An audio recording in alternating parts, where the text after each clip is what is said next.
de la Federación Gallega de Karate. Tercer clasificado y medalla de bronce, David Saavedra Sánchez y Antón Son.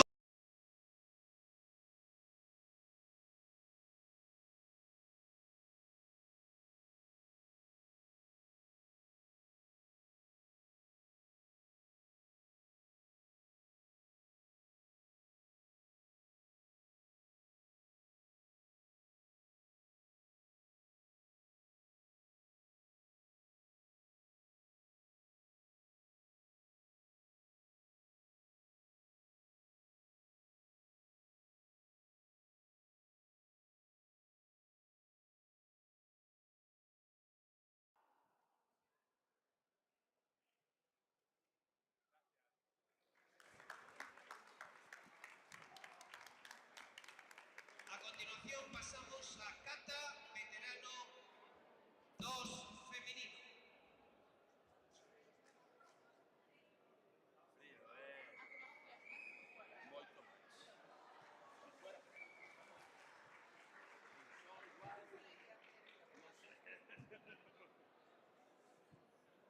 Terceros clasificadas, Paula Vilariño Pello, Sonia Vázquez Rodríguez.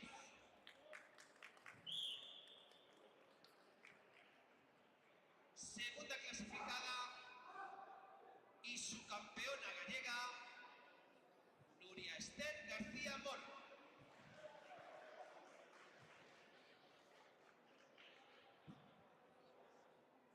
Primera clasificada y campeona gallega, Eva Fernández Insua.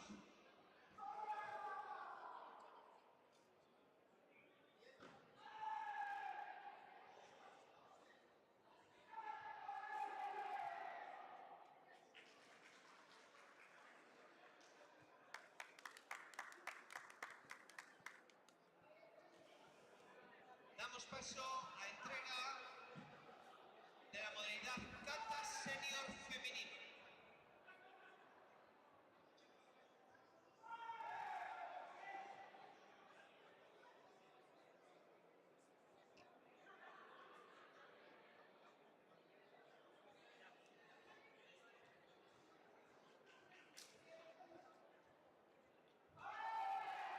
Terceras clasificadas, Sonia Fernández Rosales y Paula Correduría Rodríguez.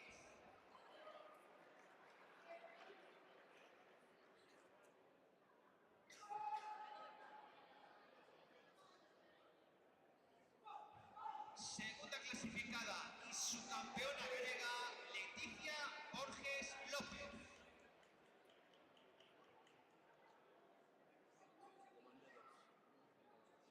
Primera clasificada y campeona gallega, Paula Ramos Osorio.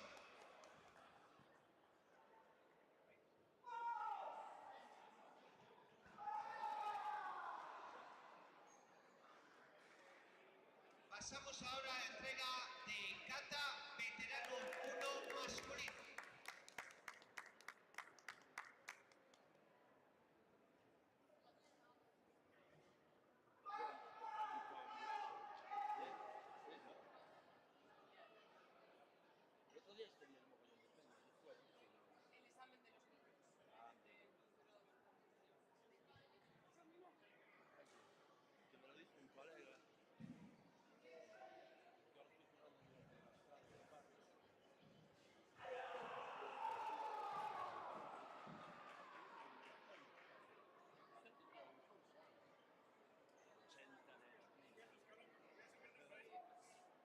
En la modalidad Kata Veterano 1 masculino, terceros clasificados, David Saavedra Sánchez y Leoncio de Sá Jr.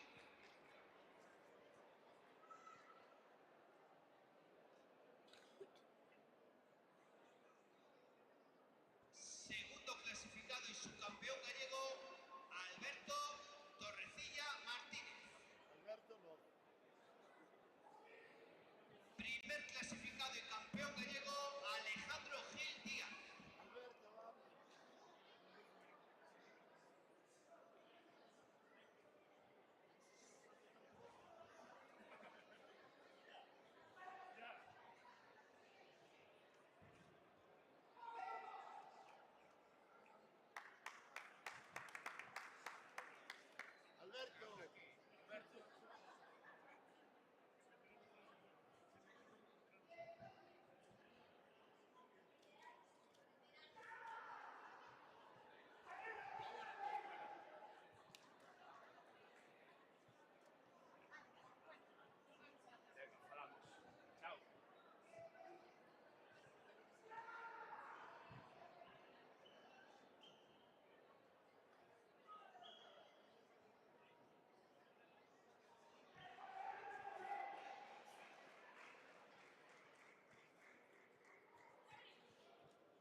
continuación pasamos a la entrega de medallas en la categoría cómodo alevín juvenil mixto.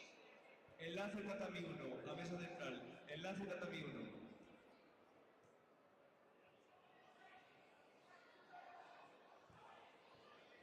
Tercera clasificada y medalla de bronce para Ainhoa Couñago Pérez.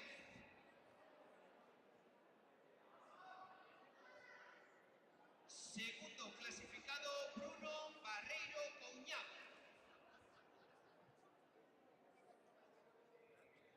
Y primer clasificado y campeón gallego, Álvaro Sánchez Suárez.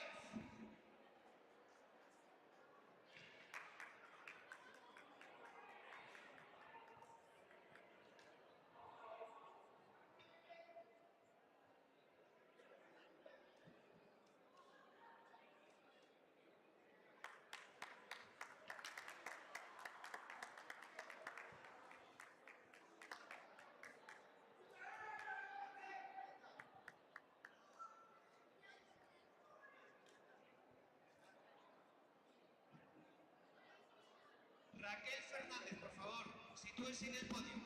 Raquel Fernández.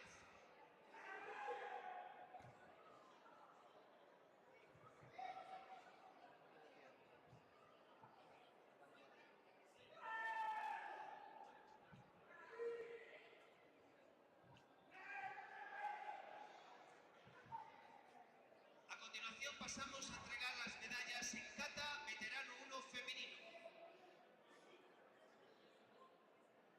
Terceras clasificadas y medalla de bronce para María Jesús Martín Galindo y Cristina Cuñarro Santamareña.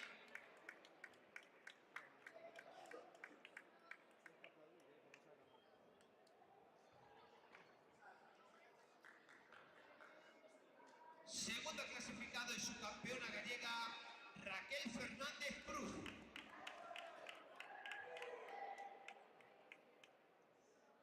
Primera clasificada y campeona gallega, Noelia Cortiñas Expósito. Entrega Óscar Lafuente, presidente de la Federación Gallega de Karate.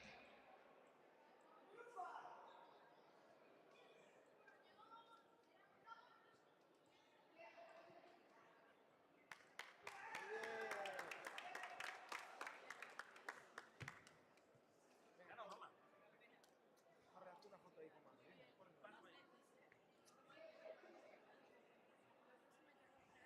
Vamos, ponte ahí. Ponte ahí, campeona.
Enlace tatami número 2, mesa central.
continuación, en el tatami 3, final kata veterano masculino 2. Aka, José Antonio González Magadán. AO, Nicolás Rodríguez Rodríguez.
Sí, no sé por qué, no sé por qué no suena. Dame.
pero bueno, logo tamén animan moito. Bueno, chicas, agora vos, para compaxinar a vosa vida laboral co karate, credes que é un esforzo buscar esas horas para entrenar ou que, sin embargo, son como unhas horas de liberación do estrés do traballo?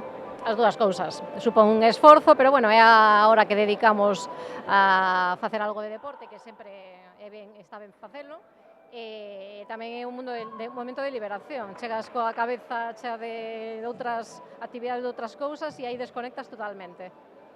Sí, é unha oportunidade ademais para desconectar e para conocer outro tipo de xente, non fora do traballo, fora dos teus amigos de sempre, e creo que é moi enriquecedor a todos os niveles. Totalmente de acordo, chicas. Pois bueno, moitísimas grazas pola vosa entrevista e enhoraboa de novo. Grazas a ti. Grazas a ti, hasta loguiño.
Moi boas tardes a todos.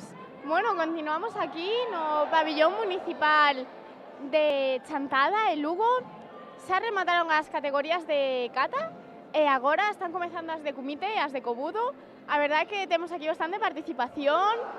O nivel dos competidores en Galicia está mellorando.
senior mixto.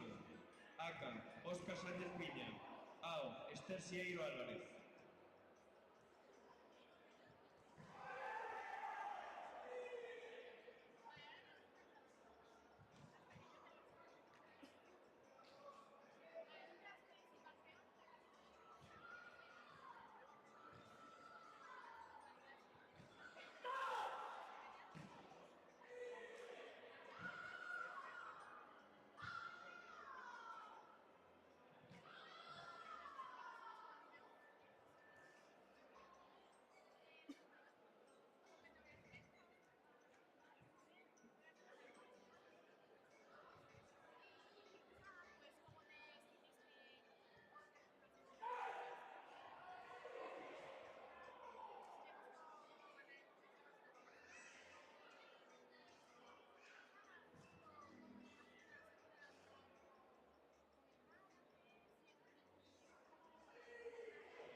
Muy buenos días a todos. Estamos aquí de nuevo con nuestro campeón na categoría de kata veteranos 1 e subcampeón na categoría de kata senior. Muy buenos días. Buenos días. Bueno, contanos, cal é o teu nome e de que club vens? Me llamo Alejandro Gil Díaz, vengo de Gijón, de Asturias, y entreno en la Escuela de Karate de Magadán.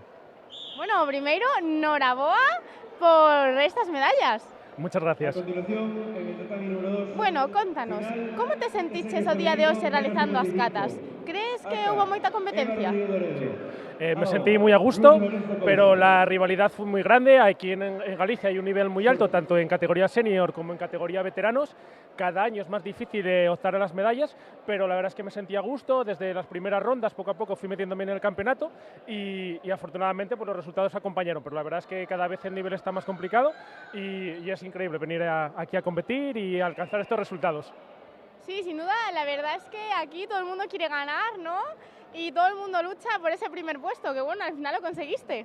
Sí, en categoría de veteranos conseguí el primer puesto, en categoría senior fue muy complicado, no conseguí ganar el primer puesto porque hay aquí un chico, Nicolás, que trabaja estupendamente y es una máquina, entonces es muy difícil meter mano en categoría de senior, pero en categoría de veteranos pues tuve suerte y conseguí meterme en la final y llevármela. Bueno, por supuesto. Entonces, cuéntanos, para conseguir estos resultados, ¿cuántas horas le dedicas más o menos semanalmente a entrenar karate? Pues aproximadamente entreno unas 3 sesiones a la semana, entreno pues lunes, miércoles y sábados por la mañana. Unas veces es entrenamiento físico, otras veces es entrenamiento más técnico y otras veces hacemos simulacros de competición pues para intentar coger el ritmo de kata a nivel de campeonato de España de karate tradicional. Al final los campeonatos de España pues tienes que preparar unas 5 rondas para hacer a medallas, entonces es un entrenamiento exigente tanto a nivel técnico como a nivel físico. Por supuesto, para ser un competidor hay que trabajar muy duro y hay mucho trabajo detrás que, bueno, gracias a Dios da sus frutos también, ¿no? Y bueno, cuéntanos, para compaginar tu vida laboral con las horas que le dedicas a entrenar karate, ¿crees que es complicado? ¿Que por otra parte te ayuda a liberarte del estrés de la semana? ¿Cuál es tu opinión?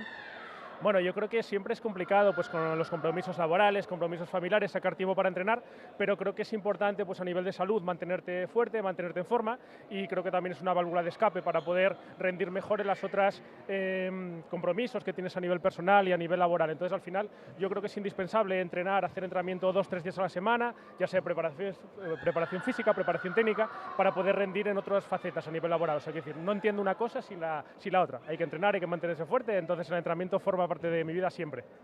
Por supuesto, al final el deporte es una forma de vida, ¿no? Es una manera de cuidarnos un poco a nosotros mismos, ¿verdad? Eso es. Bueno, pues ¿tú crees que para la gente que nos está viendo desde aquí, crees que hay una edad para empezar en el karate o que a cualquier edad la gente podría hacerlo? Yo creo que a cualquier edad, cada edad tiene sus cosas, pues los niñinos, el karate les aporta un montón de aspectos positivos a nivel pedagógico, a nivel de formación, tanto personal como preparación física, como a nivel de valores. En la etapa de adolescentes, en la etapa, digamos, más competitiva, les aporta una exigencia, un compromiso que es muy importante pues, a la hora de hacer frente a una carrera, a comenzar a estudiar, a trabajar. Y luego en las categorías veteranos es también muy importante por eso, porque al final te aporta muchas cosas muy positivas y creo que cada edad tiene cosas muy buenas. Yo invito a todos los veteranos concretamente a entrenar, a volver al karate, ya sea si lo has hecho desde crío y luego más adelante pues quieres volver a compaginar o si no lo has hecho nunca, porque es una faceta muy bonita que creo que invito a todo el mundo a probar. Tiene cosas buenas para los niños, cosas buenas para los estudiantes y cosas buenas también para los veteranos. Por supuesto, si es que sin duda en cualquier etapa de la vida tiene sus beneficios, ¿verdad? El karate es bueno en cualquier edad. Bueno, pues muchísimas gracias por tu entrevista y enhorabuena de nuevo. Sí, antes de terminar quería dar las gracias a Óscar porque siempre que venimos a competir aquí a Galicia y es un lujo porque nos trata muy bien, siempre nos ha abierto las puertas de esta federación para todo lo que hemos querido y la verdad es que es un lujo poder venir, a nivel de organización es una pasada, a nivel de arbitraje el nivel es muy alto y simplemente darle las gracias a la Federación Gallega y a Óscar por dejarnos venir aquí a competir y a pasar una mañana tan bonita. Muchas gracias a ti, el placer es nuestro de tener a invitados de otras comunidades. Pues muchas gracias. Gracias a ti.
Tatami número 2, cerrar categorías.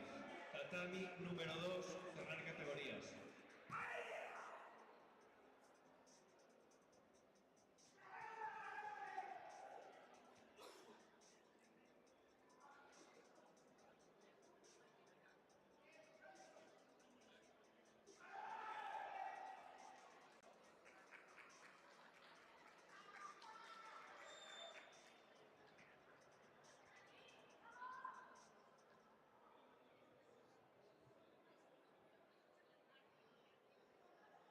Carlos Pita, cierra categorías, por favor.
Enlace tatami número 3, mes central. Enlace tatami número 3.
Final, Kobudo equipo senior mixto, ACA, Kobudo Koto 1, AO, Jin Sport Kobudo, Tuo 1.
A continuación, en el tatami número 3, final Cobudo Senior Mixto. Aka, Jacob Rodríguez Román. AO, Esther Lago San Pedro.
A continuación, en el tatami 2, final Cubite Senior Masculino, menos de 84. Aka, Antonio Cartolano Blanco. AO, Alejandro Caramazana López.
buenos días.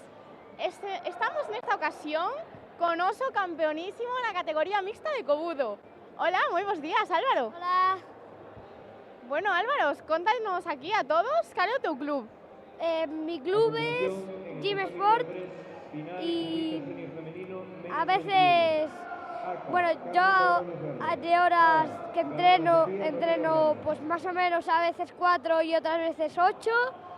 También, pues mi kata favorita, digamos que la tengo como Basei Dai, aunque no la practico mucho, es la kata más alta que tengo de categoría y me gusta, creo que me gusta un poquito más Kobudo que kata normal. Bueno, ya tenemos aquí toda biografía de Álvaro en un momento. Bueno, Álvaro, tú eres de Pontevedra. Quédanos un poquillo longe, ¿verdad? En coche. Bueno, sí, la verdad más o menos 1 hora y 45 minutos. Casi 2 horas de camino, pero bueno, valió la pena, ¿no? Para conseguir esta supermedalla. Sí. La verdad costó mucho entrenar, me concentré al máximo para ganar esta medalla de oro. Solo éramos 3 y dije, vamos a ganar 2 medallas, pero a ver si yo gano la mejor. Pues claro, y al final, con esfuerzo y dedicación, todo se consigue, ¿verdad? Coronar este podium.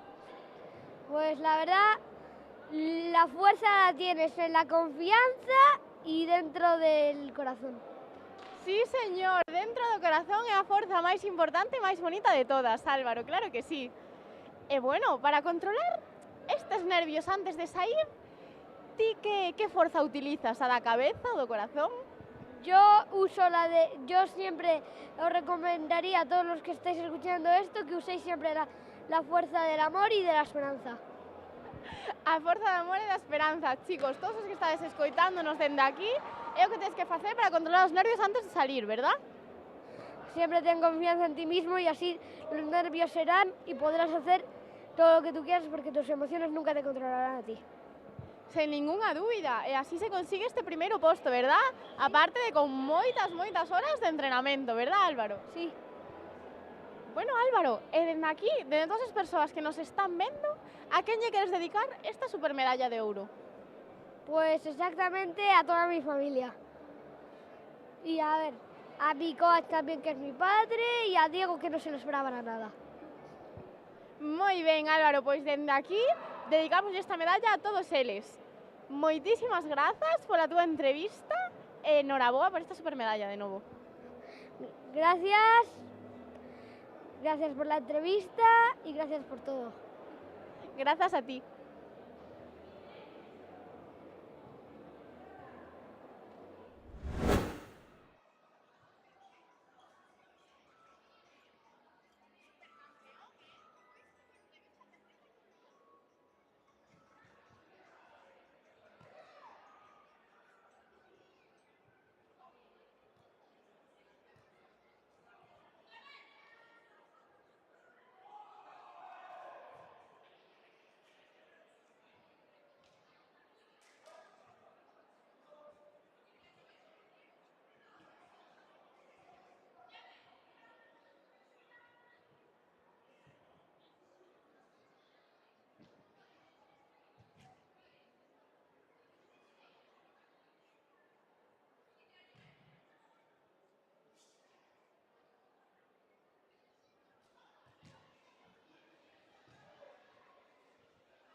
Tatami número 3, final Club Intersenior femenino, menos 61. ACA, Carmen Logroño Ferro. AO, Gabriela Sofía Romero Ramos.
Jesús Loredo.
repetimos, así de prueba.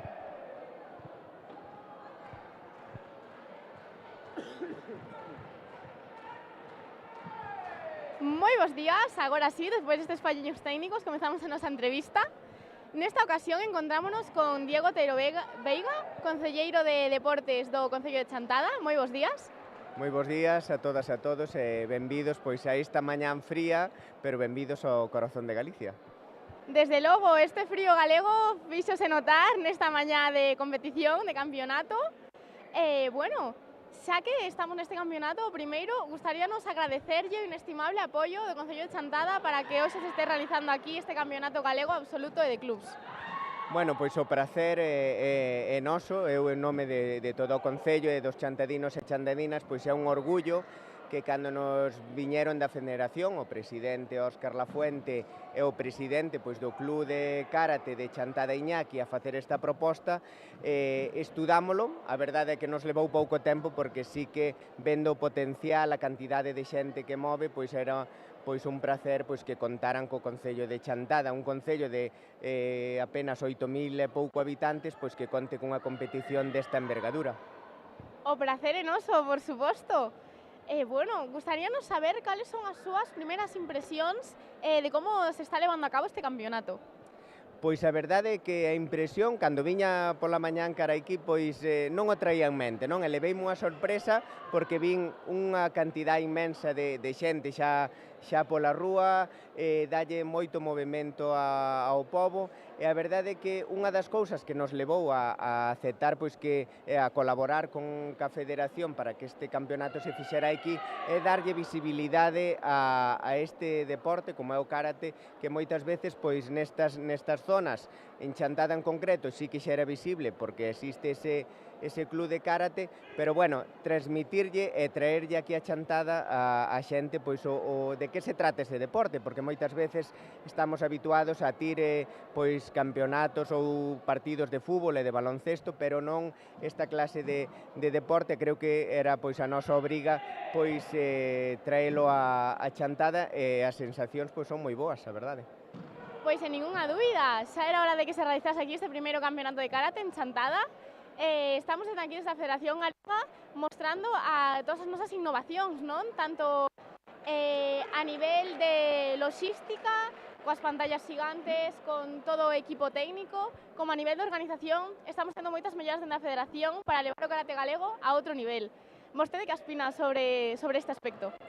Pois fai un ratiño xusto que estaba falando co presidente, pois con Óscar, que me dicían nalgúnha das loitas, das xogadas que fan, que revisan, digamos, unha similitude co que é o VAR no fútbol. Entón, pois me decía que era a única federación, a galega, que facía isto, e incluso que cando a española requería estes servicios que contaba cas galegas. Entón, é todo un orgullo pois que a Federación Galega este ese nivel no último do último, é un orgullo para todos, claro. Pois sí, efectivamente, na Federación Galega estamos intentando facer todas as melloras posibles para levar as nosos competidores e competidoras ao máis alto, non? Que poidan chegar. Pois sí, para nós, como che decía, un placer, espero que sexa a primeira de moitas veces que poidades vir. Ofrecémosvos, bueno, pois unha colaboración económica, porque isto é, como decías, infraestructura, tecnoloxía, entonces ten un custo importante, entón dentro do Concello mostramos o noso gran area, bueno, e ofrecéndovos tamén pois estas instalacións, humildes instalacións que podemos manter pois nun Concello como o noso, pero esperando pois que sexan do voso agrado, e como estou vendo a toda agora, pois que creo que está sendo satisfeito tanto por o público como polos participantes e organizadores, pois que están satisfeitos coa acollida.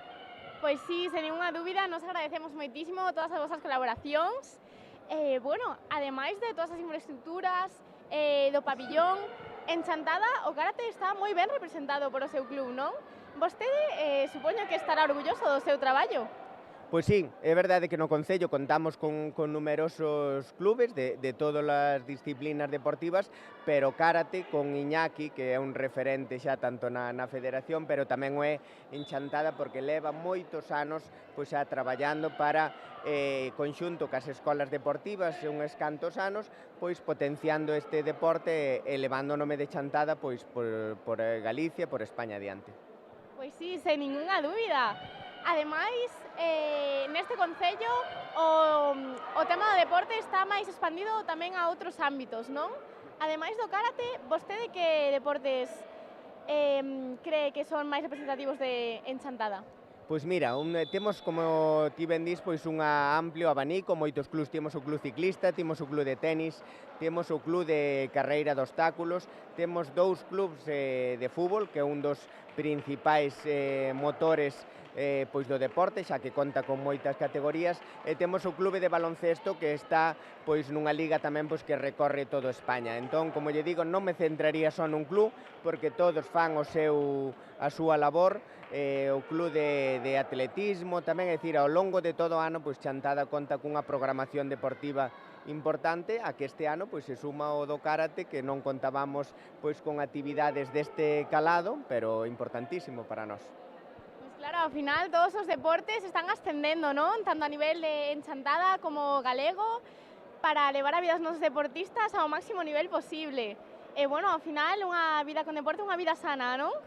Sí, a veces é difícil dentro dunha administración pois gastar diñeiro, que eu non digo que gastar, é invertir diñeiro. Invertir en deporte pois é invertir en calidade de vida, ao mesmo tempo pois que levamos o nome de Chantada por todo Galicia ou por todo España, por outras zonas, pois tamén o que facemos é practicar deporte, mellorar a nosa calidade de vida e ter pois os nosos pequenos, porque temos unhas escolas deportivas dende os 4 anos, pois que lles inculcamos pois non só deporte e calidade de vida, senón valores de competitividade e de traballar en equipo. Pois claro, o deporte en todos os ámbitos aporta moitísimos beneficios, tanto a nivel moral como físico, emocional, e bueno, o traballo de Concelleiro de Deporte tamén está moi involucrado en iso, non? Queremos desde a Federación agradecerlle o seu traballo para impulsar as actividades deportivas, para esforzarse por inculcar as novas generacións que realicen deporte.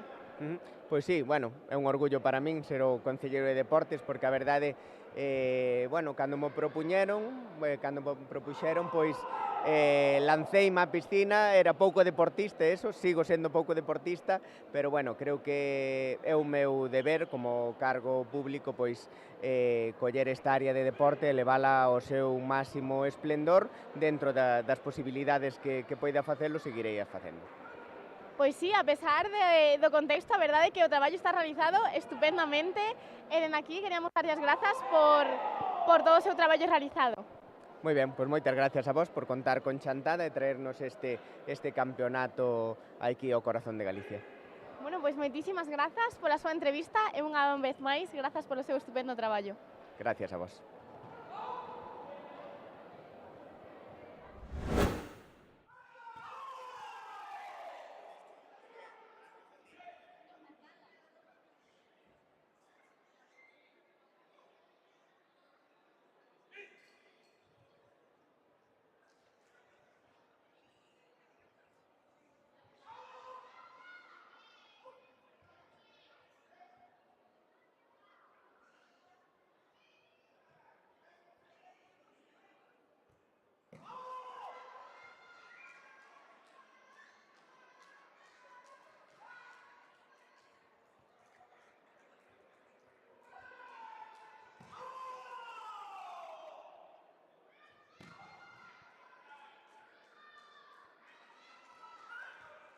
Por favor, modalidad kata senior masculino, discapacidad física K40, preparado para la entrega de medallas.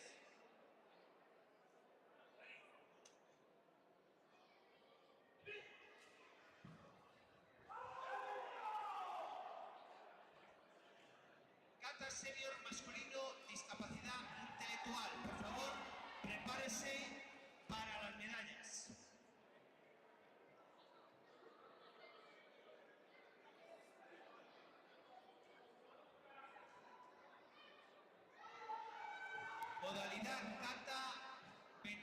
metros 2, masculino 46 a 58. Por favor, prepárense para las medallas.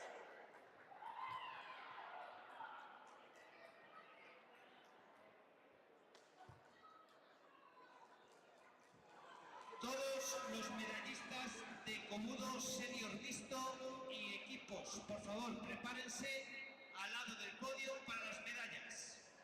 Vamos a pasar a hacer la entrega de medallas.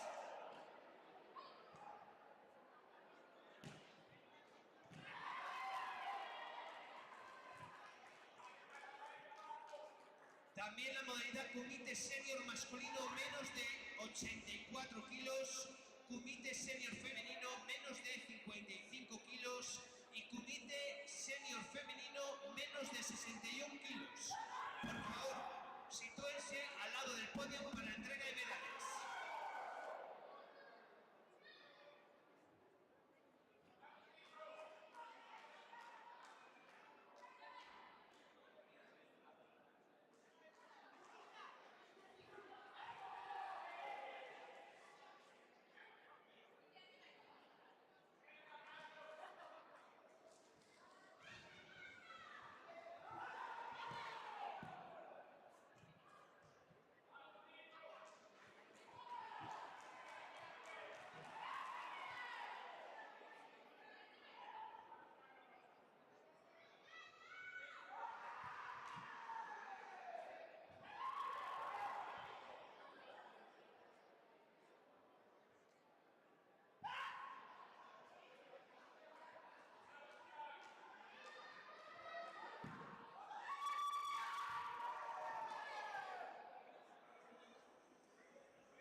pasamos a entrega de medallas na categoría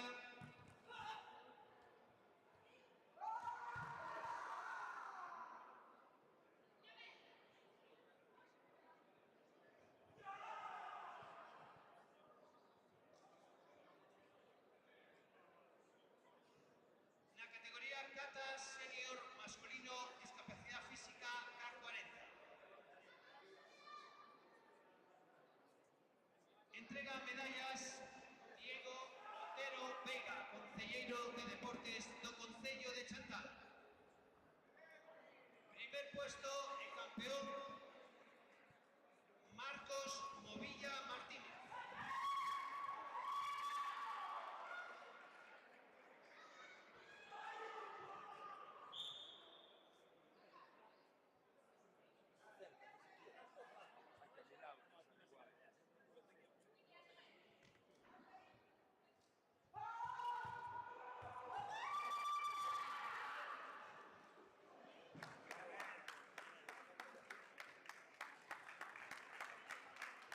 A continuación pasamos a modalidade Kata Senior masculino, discapacidad intelectual.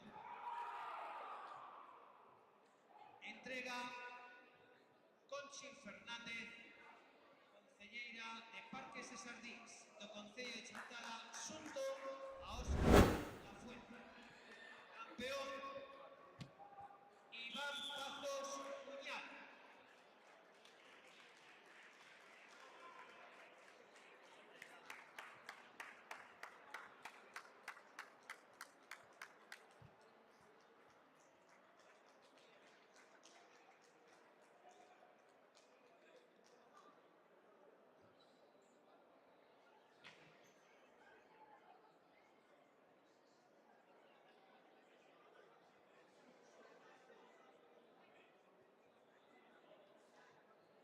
A continuación pasamos a entrega de medallas en la categoría Comuno Senior Mixto.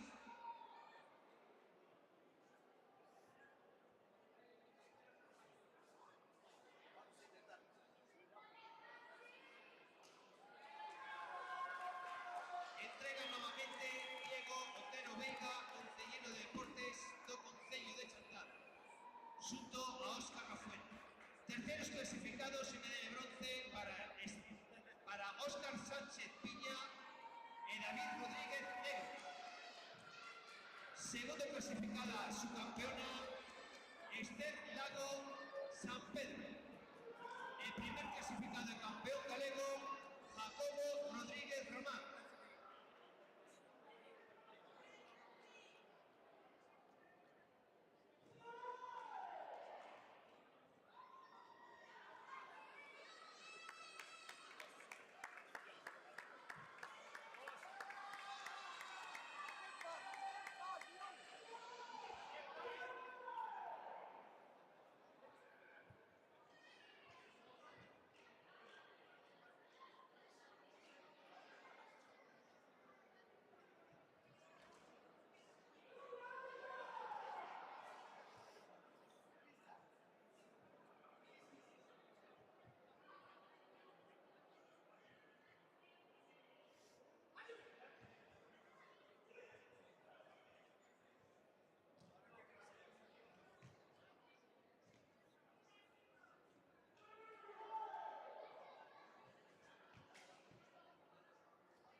Segunda clasificada es su campeona Sofía Romero Ramos. En primera clasificada en campeona, Carmen Logroño Ferro.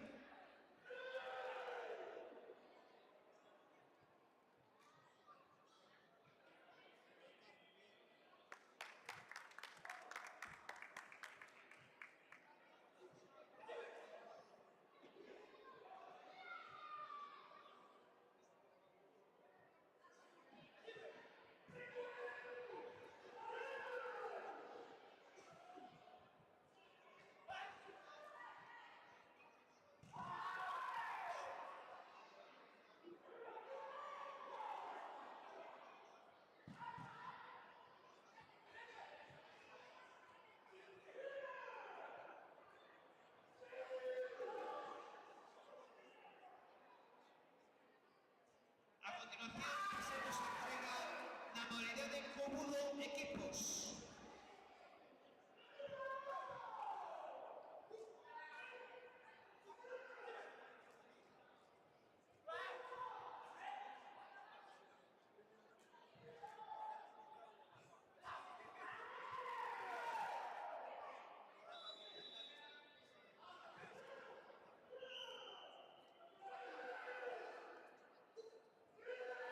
Entrega nuevamente Conchi Fernández, concelleira de Parques e Xardíns do Concello de Chantada.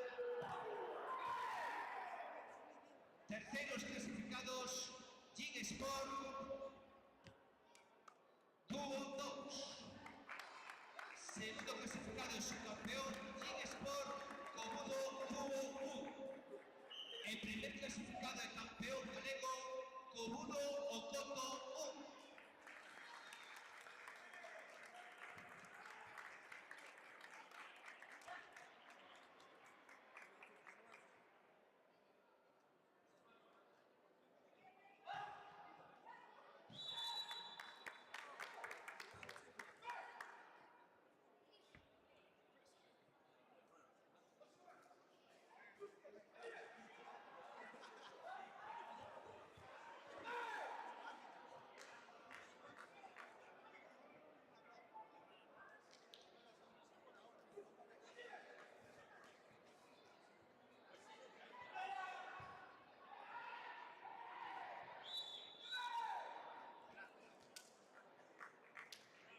A continuación, en el tatami 2, final comité senior masculino más 84.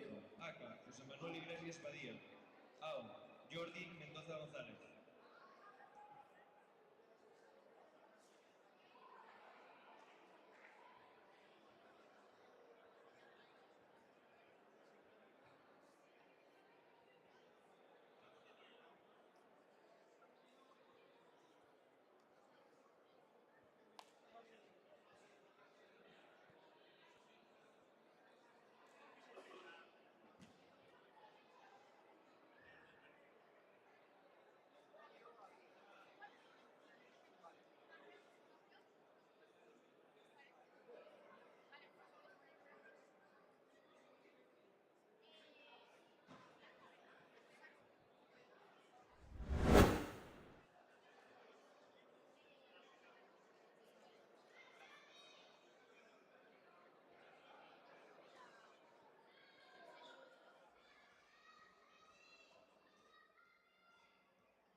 Moi bons días, nesta ocasión estamos aquí cos nosos campeón e subcampeona da categoría senior mixto de Cobudo.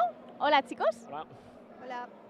Bueno, primeiro, daros a enhoraboa por estes resultados. Muchas gracias. Contádenos, cal é o voso nome e de que club vides? Yo soy Jacob Rodríguez y vengo del Club Zansing de Vigo. Ester Lago e tamén do Club Zansing de Vigo. Bueno, pillamos un pouquiño lesos, non? Chantada de Vigo. Credes que valeu a pena o trasecto? Sí, sin duda. Sí, por suposto. Sin dúbida sí, ¿no? Con estes tan bons resultados. Bueno, chicos, pois para conseguir estas medallas, vos cantas horas lle dedicades a semana a practicar karate? Bueno, uno de los objetivos de presentarnos al campeonato era retomar un poquito ese trabajo que teníamos así un poquito de lado, aunque hace años sí practicamos bastante, ahora está un poquito olvidado. Entonces, uno de los objetivos era pues, retomar y empezar de nuevo a darle ahí cañita. Y bueno, ahora esta última temporada sí que entrenamos un poquito más. Pero bueno. Sen dúbida, a competición é unha motivación, non? Para seguir entrenando. Sí, sin duda.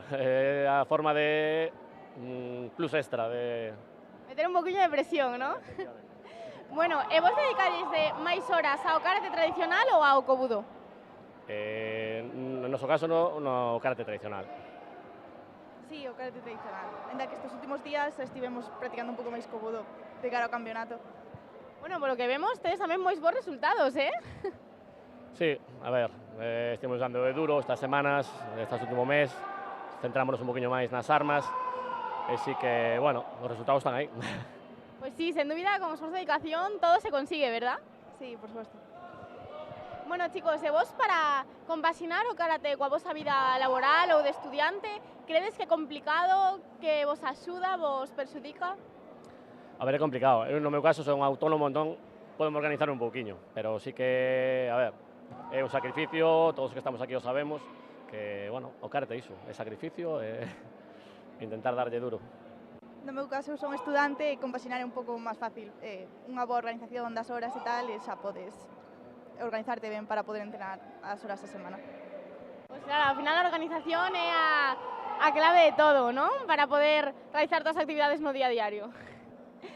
Bueno, chicos, pois nada, unha vez máis, noraboa por vosos resultados e moitísimas grazas pola vosa entrevista. Gracias. Gracias.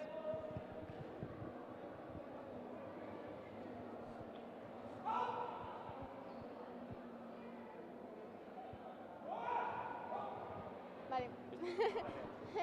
Gracias, chicos.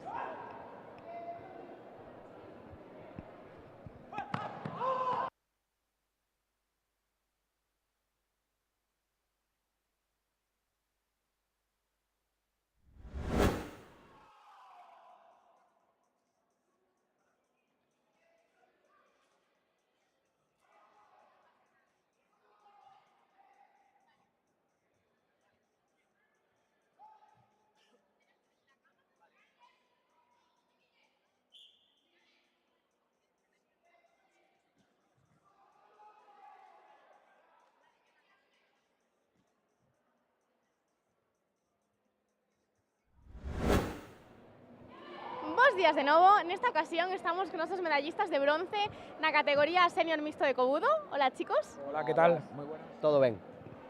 Bueno, chicos, contádenos, cal é o vosso nome e de que club vides? Eu son Óscar Sánchez Piña e veño da Asociación Deportiva Zansin de Vigo. Eu tamén veño da Zansin de Vigo, chámome David Rodríguez Negro. E os dous adestramos xuntos dende pequenos, somos compañeiros dende moitos anos. Compañeiros e moi bons amigos, desde os 9 anos. Sí, señor. Bueno, entonces, vos credes que o karate foi a clave da vosa unión ou xa viña de antes? No, foi o karate. Foi o karate. Aguantarnos en situacións en momentos de karate, situacións complicadas, competicións, moito tempo, pasamos moito tempo xuntos. Ao final crecemos xuntos, o karate o que che dá é eso, conectar con moita xente diferente, pero ao final vas avanzando, vas madurando, vas facendo cousiñas novas e ao final, pois mira, os que nos quedamos non nos separamos. E despois que o rapaz é simpático, entón, home, o pasamos moi ben. Sen dúbida, o deporte é un vínculo de unión entre as persoas, non? Aporta moitas experiencias. Sen dúbida, si, boas e malas, incluso nas malas é onde máis aprendes, onde máis te unes, quizá nas malas. Nas boas é moi fácil estar xuntos, pero nas malas é onde máis tens que apretar o hombro. Sobre todo eu penso que esa conexión a nivel persoal, sexa con competidores, con compañeiros, por exemplo, pois chegas a un campeonato, falas con xente, coa persoa coa que acabas de competir, é un tipo de relación bastante bonita, verdade? Quero dicir, para mí, por exemplo, no caso de kobudo ou de kumite, incluso, despois de competir contra alguén, dalo todo, darse ese saúdo, esa aperta e comentalo despois é unha sensación moi boa, a verdade que sí. Pois claro, nos momentos límite, ao final, son os recordos que máis se gravan na mente, non? E agora que máis se forzan os vínculos interpersoais. Sin dúda, la verdade que sí. Porque iso, ti podes estar competindo con alguén, vas a dar un máximo nivel para poder batirlo, pero que haya ese respeto e que se valore e que se traballe ese respeto, iso é o máis importante, sobre todo nun arte marcial como é o karate, que o que ten que primar son os valores. Pois sin ningunha dúbida, o karate aportanos moitísimas cousas a nivel ademais do nivel deportivo, vos creedes que o karate vos axuda na vosa vida diaria en outros ámbitos? Sí, axúdanos moito. A mí, polo menos na miña vida, axudoume sobre todo a ter autocontrol, porque sou unha persona moi nerviosa. Iso, o que me conoce se sabe como son. Unha cerilla. Exacto, unha cerilla, aprendo moi rápido, entón o karate axudoume moito a manter a calma, a respirar hondo, deume moitas cousas para ter ese bagaje para afrontar a miña vida no meu traballo e en situacións complicadas que tamén pasamos na vida. Sí, eu penso que, dende logo, hai moitas cousas do karate, do día a día, dos adestramentos e das competicións que podes aplicar a calquer ámbito da túa vida, mesmo nun traballo, nos estudios, quero dicir, o punto máis fácil, vas te poñer nervioso por unha entrevista de traballo despois de pelexar contra unha persoa, sabes, quero dicir, non ten, ou presentar un kata diante de 50, 60, 100 persoas, non, moitísimas cousas, a nivel, sobre todo a parte o que di ela, a nivel de control emocional, sobre todo a nivel liberador, sabes, de momento terapéutico, axuda moito, dende logo que se pode aplicar moitísimas cousas do karate á vida cotiá. Pois claro, ao demais, a competición axudas moito a nivel de autoestima, non? Cando as cousas salen ben despois do esforzo que hai detrás, é unha gran recompensa persoal. Sí, eu teño unha frase que a min gustame moito e non é miña porque o repite todo o mundo, pero bueno, quero dicir, ás veces ganas e outras veces aprendes. Entón, nunha competición, cando gañas, incluso a veces é mellor perder, porque aprendes, porque unha cura de humildade é mellor, non? Para poder coller forzas e vir po ano que ven con máis forza, non? Entón, cando ganas, ás veces non sacas... Eu teño sacado moitas cousas máis positivas cando perdo que cando gaño. A verdade é que sí. Son porque somos uns perdedores empedernidos, sabes? Quero dicir, eso é así. Non o poñas tan bonito. Mira que está directo e agora xa non podemos borralo. Non pasa nada. Pero, sí, dende logo, para min, por exemplo, a pesar de que eu desfruto moito máis do karate adestrando, a competición a final é unha proba. Sempre unha proba, é un testeo de ti mesmo, das túas capacidades, de como reaccionas baixo presión, aunque sexa un campeonato pequeno ou non tan pequeno, un campeonato galego, non deixa de ser unha proba, poñerte diante de alguén que non coñeces a aplicar o que aprendiches, claro. Entón, penso que sí, que esa proba é moi importante a nivel que podes sacar moitas cousas de aí, precisamente. Pois claro, a nivel competitivo, cada un vai poñer o mellor de todo o esforzo que hai detrás, non? E ás veces non salen as cousas como deberían, non? Como se corresponderían, pero, sen dúbida, aprendense moitas leccións de vida, non? Aplicables a calquer ámbito. Sin duda, sí, é así. A competición é unha parte do karate importante, a que hai que facer.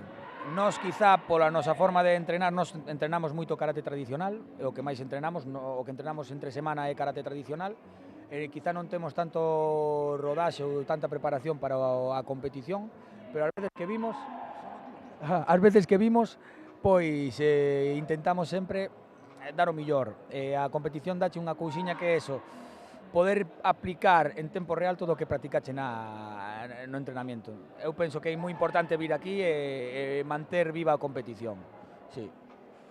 Pois claro, a competición ao final é o que nos fai mellorar, non? É o que nos impulsa a ser o mellor de todos e seguir entrenando para chegar ao máis alto do podium. Correcto. Sí, efectivamente, ao final é o que como dicía antes, é unha proba, unha posta a punto onde demostras o que aprendiche. Hai moita xente que pois non lle gusta ou non lle convence. Para min, é o que che digo, é unha proba. Ás veces pode incluso que non a disfrutes a competición, hai xente que se pon moi nerviosa, pois a presión da xente tamén, quero dicir, pero precisamente trátase diso, de poñerte unha situación que o mellor é un pouco incómoda para ti, e saber xestionala, sabes, sexa un combate ou sexa un kata ao final, non deixa de ser unha situación na que tes que subirte e resolvela, intentar resolvela. Por iso digo que é unha proba e que é moi interesante, que penso que todo o mundo, todo o karateca debería polo menos probar unha vez. Pasar por aquí, algo menos unha vez, sí, pola competición. Pode gustarche ou pode non, como dice o meu amigo. Se non che gusta, pois non tes por que volver. Estás obligado a seguir entrenando esta semana, como entrenamos nós. Pero a min, pois mira, a min gústame. Pícame vir aquí, ainda que non sexa o millor e me coste moito ganar, porque hai moi bo nivel. En Galicia no karate se está mellorando moito, e hai moi bo nivel agora. Iso único que me fai é motivarme máis. Xa vou vello, pero bueno, hai categorías de veteranos agora, acabo de mirar, entón ainda hai tempo. hai tempo. Pois claro, non hai idade para competir neste campeonato, estás demostrando todo o nivel que hai en todas as categorías, e bueno, para iso estamos aquí, para seguir aprendendo, e bueno, esperamos vervos en seguintes campeonatos, aprendendo máis leccións de vida. E que me fagas máis entrevistas, iso quere decir que estive aquí no podio. Pois claro que sí, chicos, moitísimas grazas pola vosa entrevista, enhoraboa de novo polas medallas. Sí, señor, muchas gracias. Moitas gracias a ti. Hasta loguiño. Listo.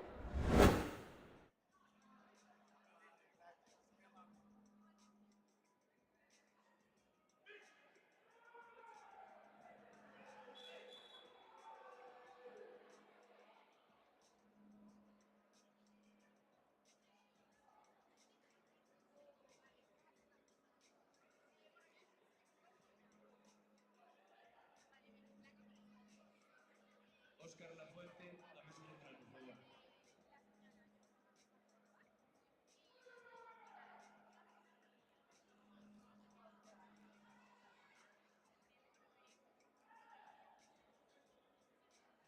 Óscar Lafuente, a mesa central, por favor.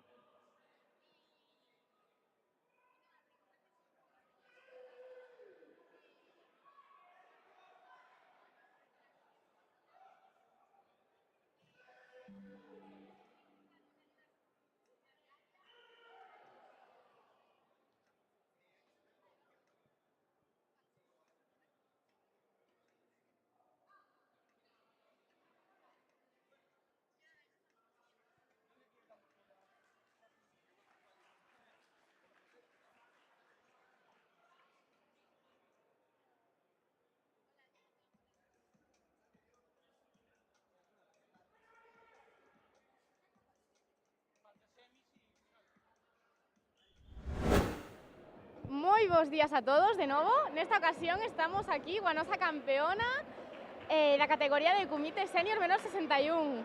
Hola. Hola. Bueno, o primeiro darche a enhoraboa por ese tan bo resultado. Moitas grazas. Bueno, contanos, cal é o teu nome e de que club vens?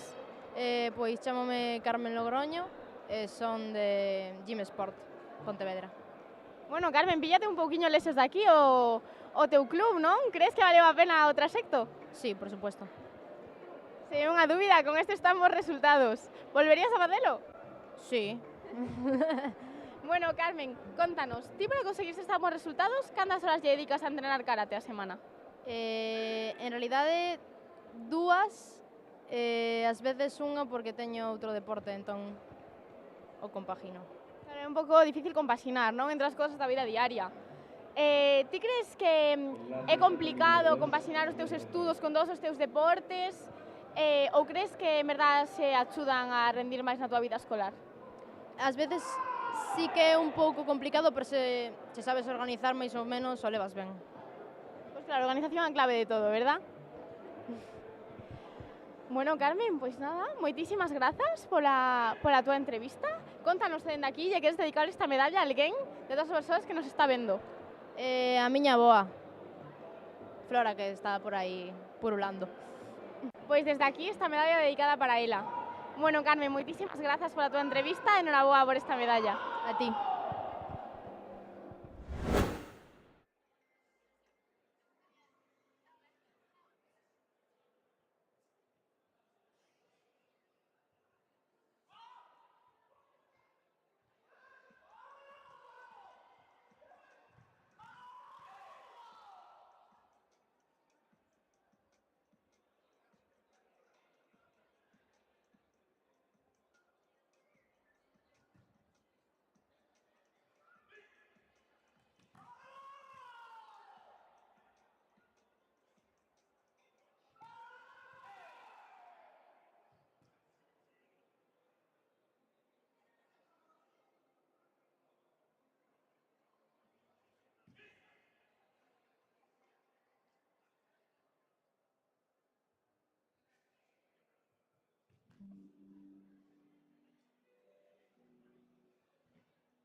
A continuación, en el tatami número 2, encuentro por el bronce, Kumite Veteranos Masculino Open. Aka, Antonio Vaquero Pol. AO, Juan Antonio Perrayarza Lanzón.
Atención, tatami 2, final Comité Veteranos Masculino Open.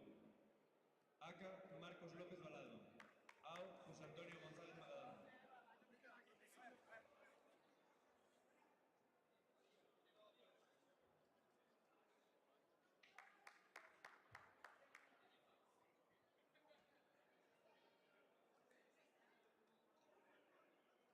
Atentos, Comité Senior Femenino, menos de 68 kilos. ¿Preparados?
boas tardes. Nesta ocasión estamos con nosos subcampeóns da categoría senior, menos 35 e menos 74. Hola, chicos. Hola, buenas. Hola, buenas. Bueno, o primeiro, darvos a noraboa por estas medallas de prata. Moitas gracias. Muchas gracias. Bueno, chicos, contádenos, cal é o vosso nome e de que club ides? Eu son Carlos Felpeto, veño de Carte Carballo. Nada, eso, veño de... Yo soy Alejandro Caramazana y vengo del Club San Francisco Teo. Bueno, chicos, que tal o trayecto ata aquí? Un pouquiño longo, non? Credes que vos valeu a pena? Sí, está ben. É miña primeira vez en senior, de segundo non está mal. Son 2 horas en coche, tuve que madrugar bastante, pero estuvo ben, valeu a pena, sí. Ao final o Parizón valeu a pena, non? Un segundo posto na primeira vez nunha categoría é moi bo resultado. Sí, ademais a tarde tamén teño de clubes, entonces aí imos vendo. Todo ben. A ver que tal, esperamos terte por aquí outra vez, no de clubs. Esperemos que sí. Yo un poco igual, no es mucho trayecto, pero bueno, vale la pena. Este es mi segundo año, el año pasado gané, este año pues quedamos segundos, pero bueno, una medalla, sea primero o segundo, siempre está bien. Y a ver si el año siguiente pues podemos quedar primeros otra vez. Pues claro, dende aquí aprendemos en todas as competicións, leccións de vida sobre todo, ¿verdad? Sí, sí, siempre aprendes. Ganes o pierdas, al final lo que haces en el tatami, todo lo que haces siempre se te queda. Sin ninguna duda, chicos. Bueno, pues contádenos, para conseguir estes tan bons resultados, cantas horas entrenades a semana? Bueno, eu entreno...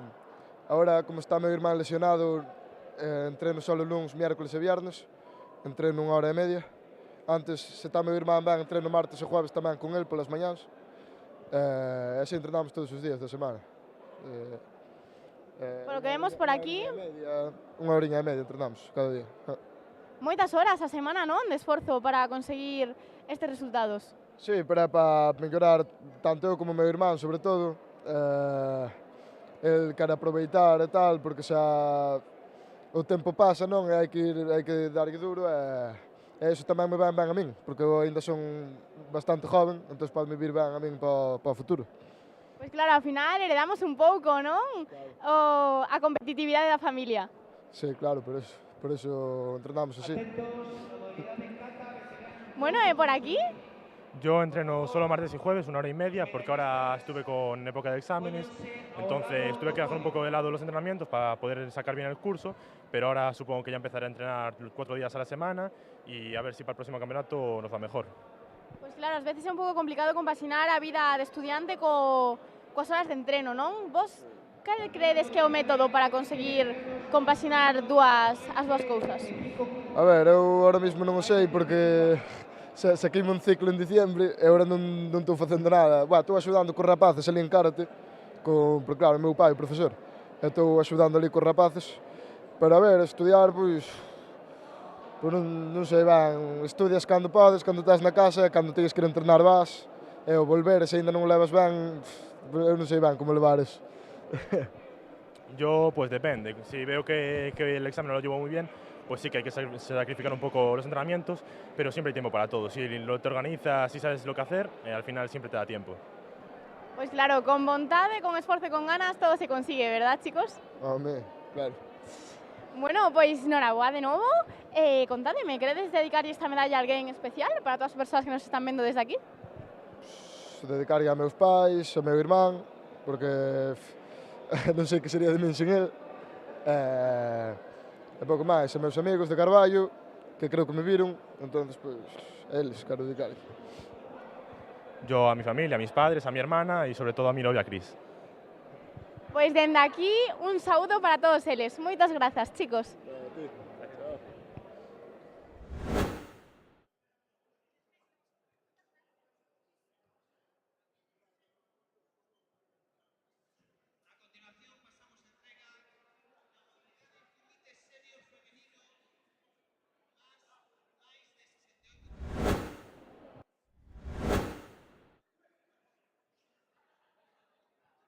Entrega Conchi Fernández, Concelleira de Sardís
buenas tardes a todos. En esta ocasión estamos aquí con nuestros dos campeones en la categoría de kumite masculino, menos 75 y más 84. Hola, chicos. Hola, un placer estar aquí. Hola, un placer, ¿qué tal? Bueno, chicos, lo primero, daros la enhorabuena por estas medallas y por estos resultados. Sí, bueno, luego de combates duros y entrenamiento fuerte, logramos el objetivo que fue lograr la medalla de oro. Pues claro que sí, unos buenísimos resultados, chicos. Contarnos a todos nosotros, los que nos están viendo, cuál es vuestro nombre y de qué club venís. Mi nombre es César Tavares, del Club Helenos. Mi nombre es José Manuel Iglesias y vengo igual del Club Helenos de Vigo. Bueno, chicos, como podemos escuchar todos, ¿no? Venís de fuera, de Venezuela. Contarnos, ¿cómo es este cambio de entrenador, cambio de club? ¿Qué opináis? Bueno, gracias a Dios en el Club Helenos nos han recibido con bastante cariño, estamos muy agradecidos por el apoyo que nos han dado y bueno, en mi caso yo estuve viviendo acá residenciado desde septiembre de este año, entonces llevo aún adaptándome poco a poco a los cambios, pero bueno, como te digo, el club me ha acogido de una manera increíble y estoy muy agradecido. Bueno, por mi parte casi igual, agradecido con el Club Heleno, que de verdad nos han tendido la mano desde que llegamos, al igual que con la Federación Gallega, que nos han estado integrando, porque bueno, claramente sin conocer a nadie se ha sido un poco difícil poder adentrarnos al mundo competitivo aquí en España y en Galicia específicamente. Y pues nada, entrenando y adaptándonos también un poco al clima que se nos complica más o menos. Pues claro, además vosotros vinisteis, claro, con una venda en los ojos, no sabíais cómo era la gente aquí, los competidores, pero sin duda pisando fuerte, ¿no? Ya con esos dos primeros puestos. Sí, bueno, dándolo todo como siempre, sin importar el rival, teniendo en cuenta que acá en Galicia hay un muy buen nivel de karate y eso, enfocado en siempre dar lo máximo y gracias a Dios eso nos funcionó para lograr el primer puesto. Pues claro que sí, se nota que hay mucho esfuerzo detrás de estos combates, así que contarnos, chicos, vosotros, ¿cuántas os dedicáis a la semana actualmente aquí en Galicia a entrenar y cuántas le dedicabais antes? ¿Hubo algún cambio? Bueno, sí, por mi parte, estando en Venezuela, le dedicaba 5 días a la semana, alrededor de 2 horas diarias, pero bueno, estando acá el cambio, ya estando aquí en una carrera universitaria, he debido adaptar los tiempos y los horarios, entonces le he dedicado un poco menos de tiempo al karate en específico, alrededor de 2 días a la semana, unas 2 horas, y bueno, ya el resto trabajo de gimnasio, pero ese ha sido más o menos el cambio. Pues claro, es que con la vida estudiantil, ¿no? Se complica un poco compaginar los dos ámbitos de la vida diaria, ¿verdad? Sí, bueno, teniendo en cuenta que al final el karate es nuestra pasión y por eso no nos intentamos mantener tan alejados, siempre más allá de que tenemos los estudios, tener en cuenta que bueno, esto es lo que más nos llena y también no dejarlo de lado. Pues claro, sin duda al final la pasión siempre está ahí, ¿verdad? Siempre, siempre. Bueno, y por aquí, cuéntanos. Pues nada, similar a lo que dice César, la verdad que en Venezuela era casi tiempo completo el karate, estábamos puestos para entrenar y para competir y bueno, al emigrar hacia acá pues nos tocó cambiar un poco la forma de entrenar, adaptarse a nuevos hábitos, la universidad que es en parte pues nos afecta un poco poder cronogramar todos los entrenamientos, pero poco a poco hemos ido encajando en el sistema y pues nada, entrenando y aprovechando el tiempo al máximo. Pues claro que sí, los cambios siempre cuestan un poco al principio, ¿no? Pero sin duda las cosas están yendo muy bien.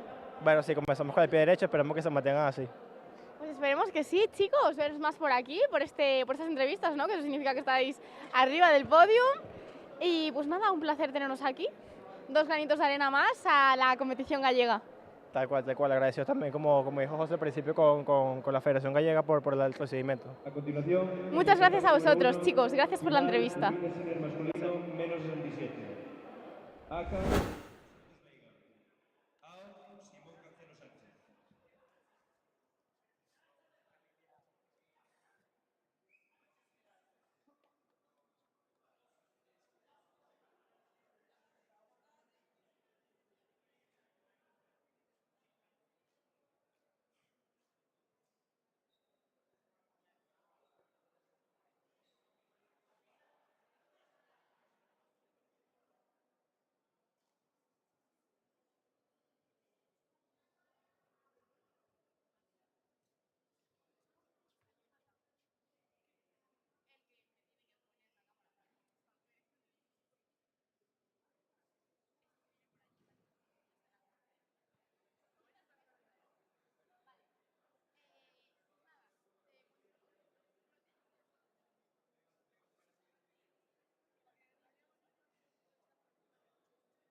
boas tardes a todos. Nesta ocasión estamos aquí coa nosa campeona na categoría de comité femenino senior, máis de 68 kilos. Moi boas tardes.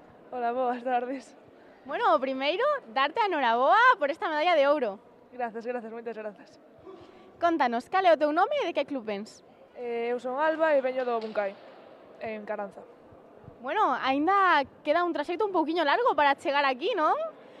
2 horas aí longas, pero, bueno, pásanse ben. Pero bueno, valeu a pena, non? Para conseguir esta medalla. Valeu. Moi emocionada, a verdade. Bueno, aquí demostrando o nivel que hai en toda Galicia, non? Crees que foi duro conseguir a medalla, que hubo moita competitividade? Penso que estivo ben. Foi unha competición entretida, así coas rivais, bastante divertida, a verdade. Pois si, a diversión ao final é a base de todo, non? O bo ambiente entre as competidoras é moi importante.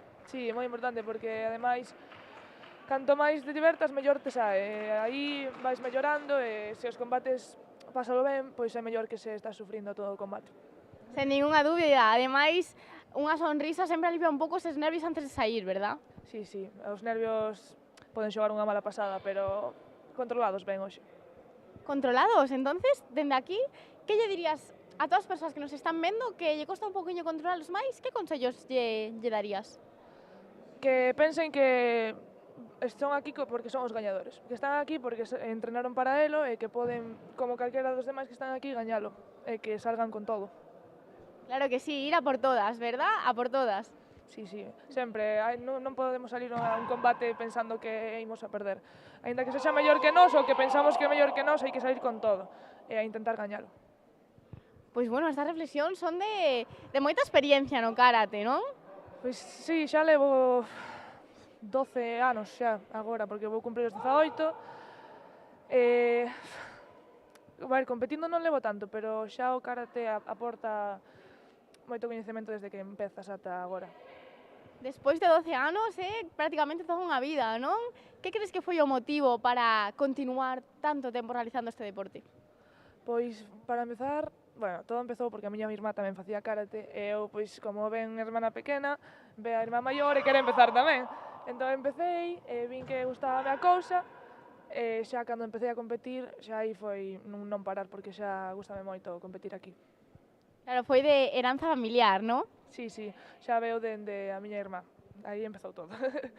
Bueno, pois dende aquí damos as grazas, non? Por sacar a luz pois estas características, non? Para conseguir estes resultados. Sí, a miña irmá debolle moito, ademais, porque sempre apóiame en todo, sempre está aí para axudarme, para, se fai falta un coach, pois aí está a miña irmá, e aconsellarme non que mellor me vaya para todo, porque xa ela tamén ten a mesma experiencia ou máis que a min. Entón, sempre está ben ter alguén así. Pois claro, un apoio incondicional, verdad? Sí, sempre, para todo, non só para competir, para a vida en xeral, sempre. E bueno, entonces, para a túa vida en xeral, crees que é fácil compaxinar o karate coa túa vida de estudiante? Ás veces cóstache? Que crees?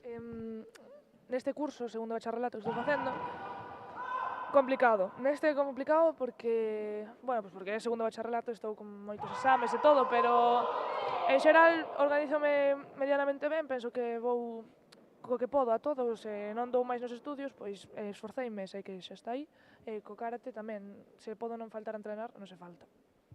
Pois claro, é un curso de moita presión, non? Que é necesario moita organización para conseguir cumprir con todos os obxectivos. Sí, fai falta organización, é un punto débil meu, pero estás traballando. Pois claro, con traballo estou segura que conseguirás. Pois bueno, moitísimas grazas pola túa entrevista, enhoraboa de novo por esta medalla. A ti, grazas. Queres dedicar a alguén dende aquí, das persoas que nos están vendo? Sí, quero dedicarlle aos meus pais, a miña irmá outra vez, tamén ao meu entrenador e ao meu club en xeral que me apoia e, sobre todo, a miña avoa e ao meu tío que miran desde arriba. Pois dende aquí para todos eles, moitas grazas. Grazas.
Lugo e de Clus.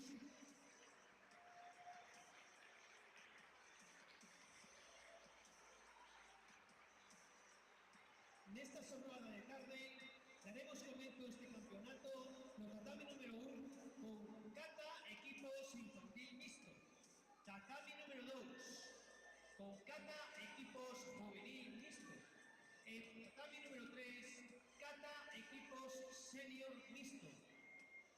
O arbitraxe estará dirixido polo noso director de arbitraxe don Ignacio Muñoz. Tatami número 1, jefe de tapiz, con Enrique Blanco, ayudante de asistente, Arianda Rocha, acompañado de los árbitros David Graña, Jesús Covelo y Carlos Alvarado. Tatami número 2, jefe de tapiz, Serafín Pita, acompañados de Andrés Vilaboa, Alejandro Cero y Serafín Pedroso. Tatami número 3, jefe de tapiz Adrián Silvane, ayudante de jefe Diego Cancela, acompañado de los árbitros Andrea Polo y Antonio Freire. Árbitros, deportistas, Busu Virachi, Someni, Otegeni, buena suerte a todos y un aplauso.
continuación, en el tatami número 1, encuentro por el bronce, cata equipos infantil mixto.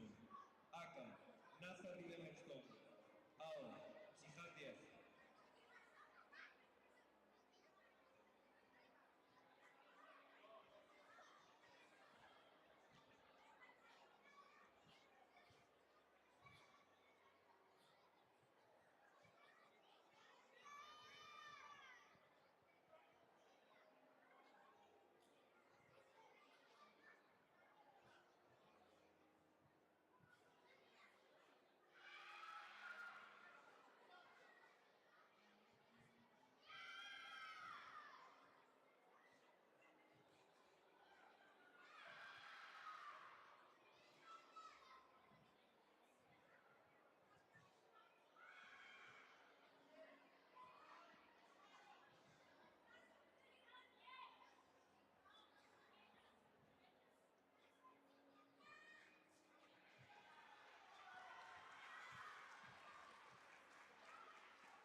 continuación, en el tatami 1, encuentro por el bronce, Cata equipos infantil mixto.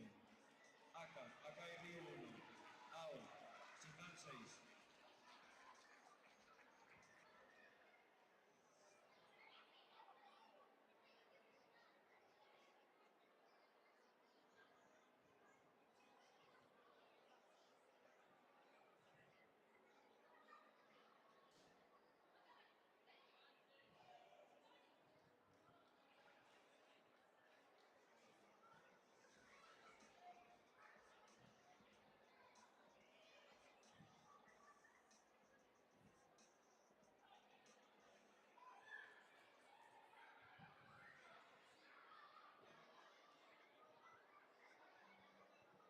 A continuación, en el tatami 2, encuentro por el bronce,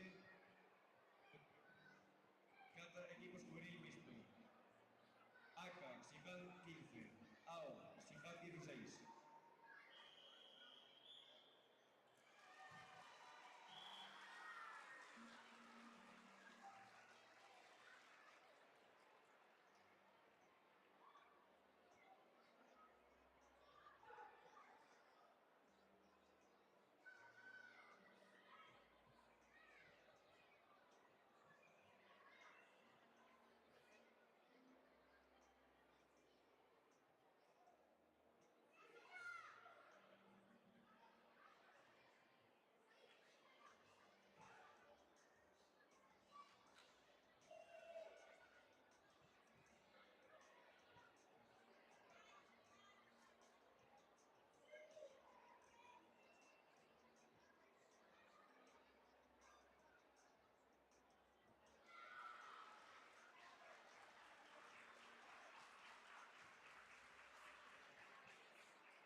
metros infantil mixto.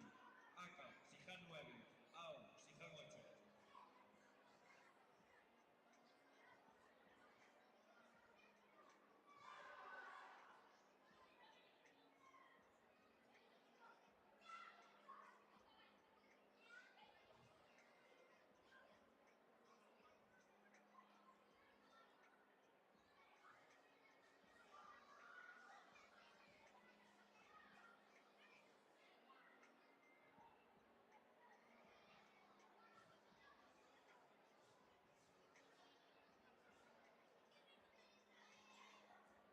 A continuación, en el tatami 2, encuentro por el bronce en cada equipo juvenil mixto. ACA, Rúa 5, AO, Siján 14.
Final cada equipos juvenil mixto. Aka, Aina Riverstone. Ao, Brian Riverstone.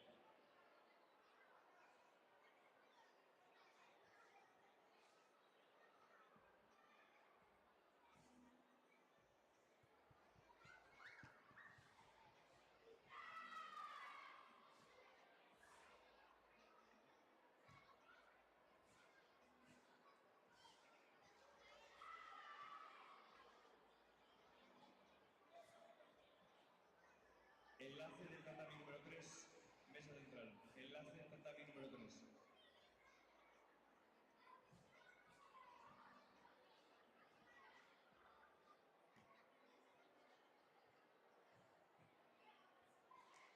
Enlace tatami número 3, mesa central. Enlace tatami número 3.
continuación, en el tatami 3, encuentro por el bronce, cada equipo senior mixto. ACA, Ocoto Senior 3, AO, Ocoto Senior 2.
doble original.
continuación, en el tatami número 1, encuentro por el bronce, cada equipo Solevín mixto.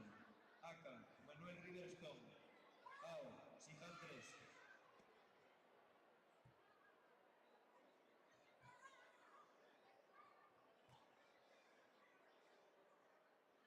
A continuación, en el tatami número 3, final cada equipo senior mixto. ACA, Siján 32. AO, Siján 33.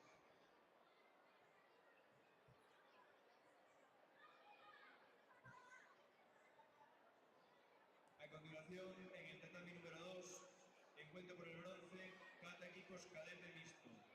ACA, Siján 21. AO, Siján 19.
A continuación, en el tatami número 1, final cada equipos alevín mixto.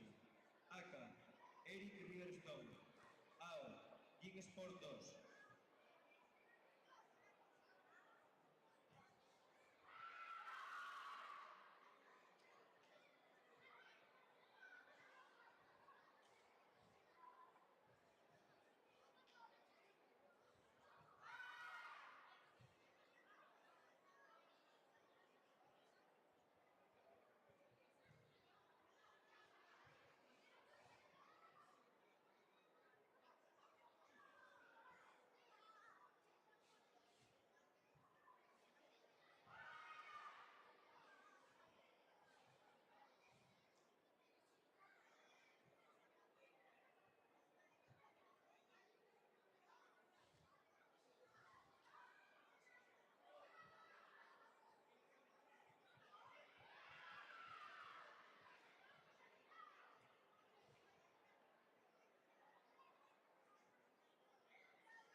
tatami número 2, final 4 equipos cadete mixto. ACA, Ototo cadete 1, AO, Sofán 22.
Enlace tatami número 3, Ames neutral. Enlace tatami número 3.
continuación, en el tatami 3, encuentro por el bronce, Cata Equipos Junior Mixto.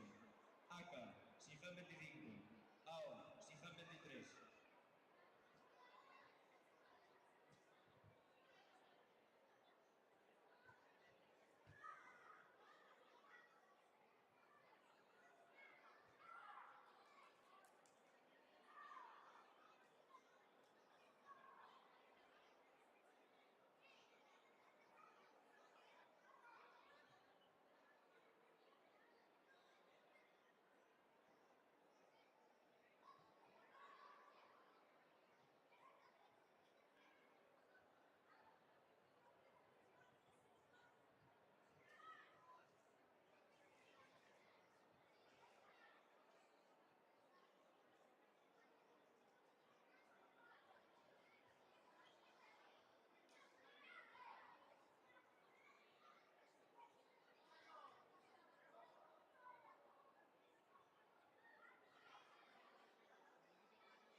A continuación, en el tatami 1, final Cata Equipos Benjamín Mixto. ACA, Ariadna Riverstone. AO, Rúa 1.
Tatami número 3, final 4 equipos junior mixto. ACA, Siján 26. AO, Siján 27.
Jacobo Veiga.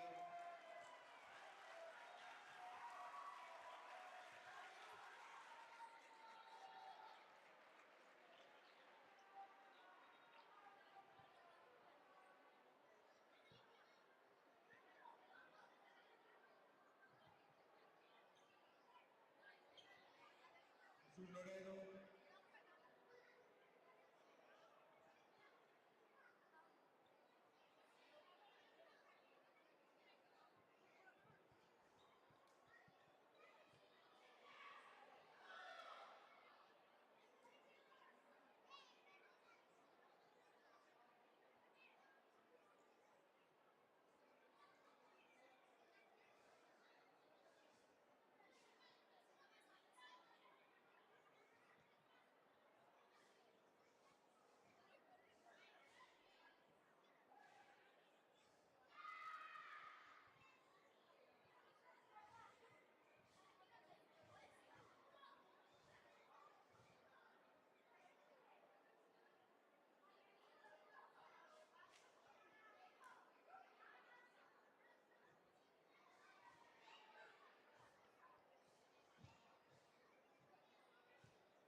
Por favor.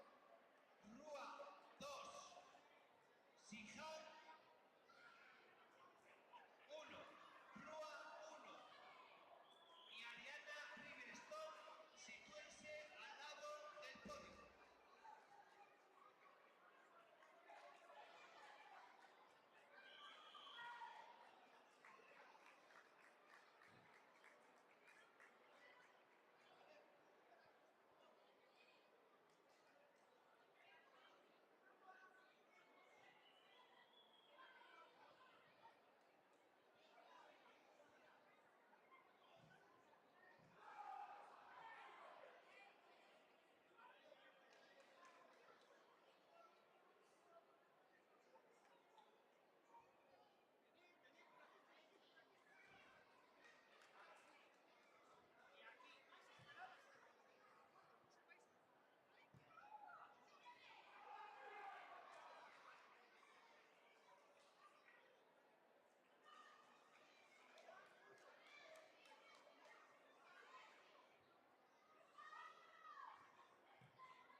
Por favor, el equipo Mizukami 3, Tatami 3.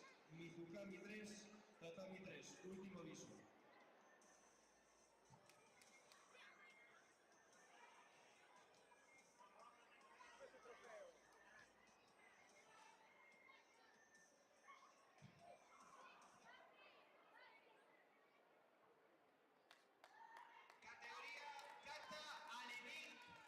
Kata Alevín listo. Prepárense para entrega de medallas. Kata Alevín listo. Kata Alevín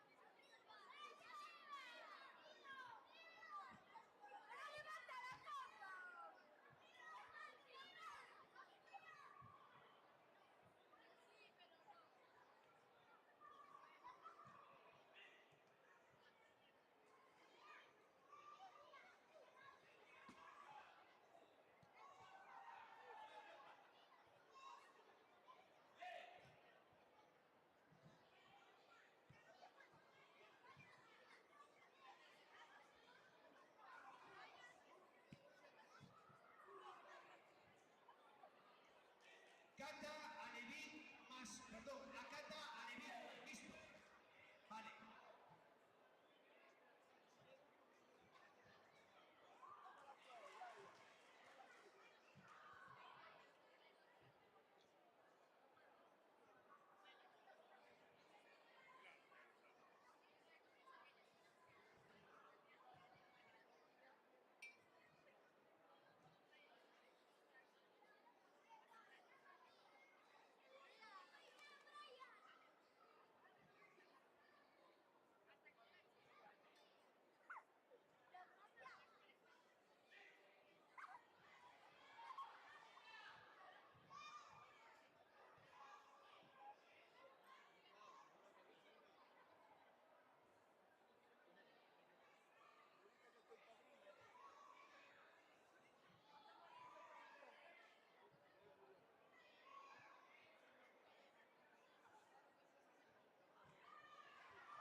Estamos aquí cos nosos campeones de cata por equipos juvenil mixto. Hola, chicos. Hola. Hola. Buenos días. Bueno, primeiro, darvos a noraboa por este super traballo que fixeches aquí. Gracias.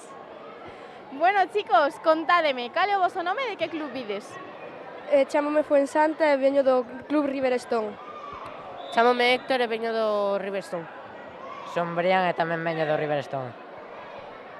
Bueno, chicos, contádenos a todas as persoas aquí que nos están vendo cales foron as vosas sensacións hoxe ao facer a cata. Credes que foi difícil gañar esta medalla? Houve moita competencia? Foi fácil gañala? Hai veces que sí que foi difícil porque pensábamos que non íbamos a pasar, pero bastante ben. Sobre todo na final foi cando foi difícil. Non esperábamos chegar hasta aquí, foi moi difícil, moitas horas de entreno tamén. Bueno, entonces, esta medalla de ouro foi unha sorpresa, non? Pillouvos así un pouco desprevistos. Sí, a verdade é que sí. Non a esperábamos. Bueno, foi unha sorpresa das boas, verdad? Unha moi grata sorpresa. Sí. Bueno, chicos, contádenos, para conseguir estes tan bons resultados, cantas horas dedicades a practicar karate a semana? 5 horas a semana. 5 horas a semana. 5 horas. Entrenades sempre xuntos ou máis individualmente? Sí, máis ou menos xuntos, sí. Bueno, aquí se ve a compenetración entre todos vos, non?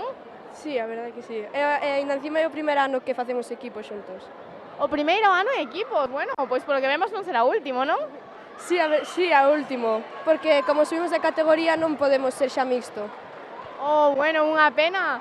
Polo menos foi un moi bo final, verdade? Sí.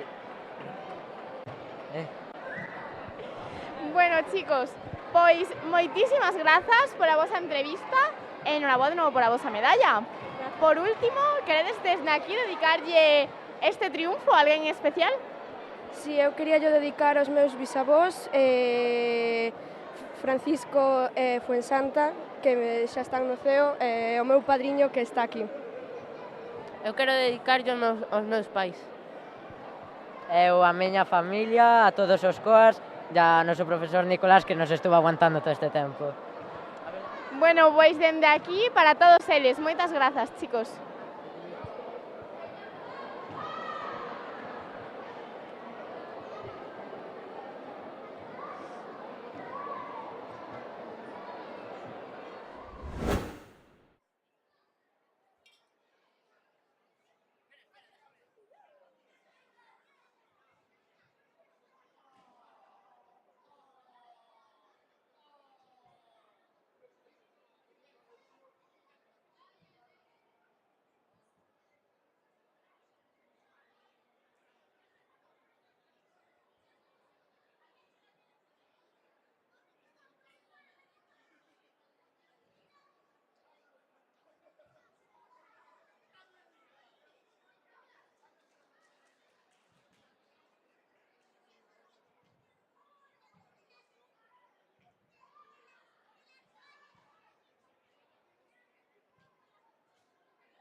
Moi boas tardes de novo. Nesta ocasión estamos coas nosas campeonísimas da categoría Benxamín de cata mixto. Hola, chicas. Hola. Sí, sí. Hola. Hola. Bueno, chicas, o primeiro, darvos a noraboa a todas por estas catas que fixeches super ben. Gracias. Bueno, chicas, contádeme aquí a todas as persoas que nos están vendo cal é o voso nome e de que club vides. Riverstone. Leire. Ariadna Ginesport. Laia Riverstone. Moi ben, chicas. Pois bueno, contádelles aquí a estas persoas que nos están vendo cantas horas lle dedicades a semana a facer catas. Yo le mandaría 3. 3 como yo. Jueves, martes, sábados y domingos.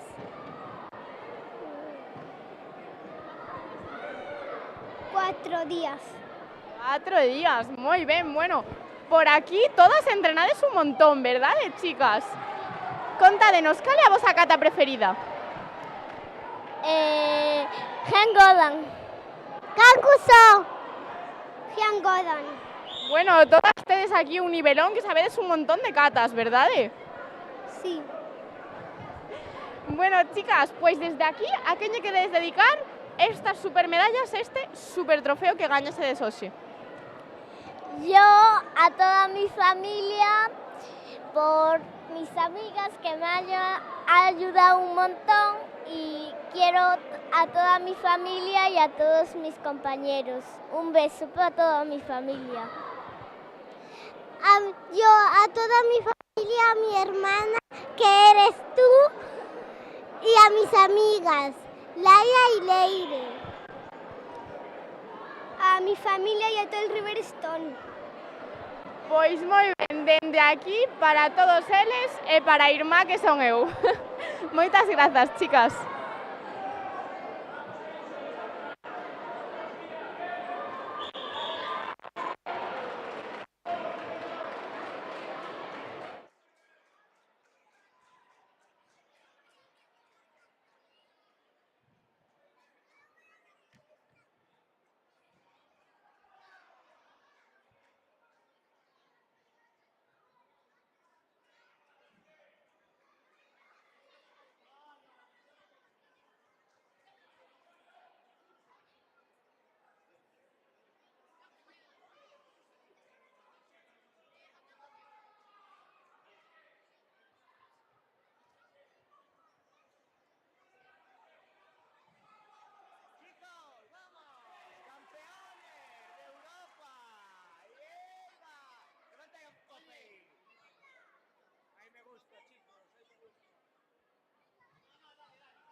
Hola a todos de novo.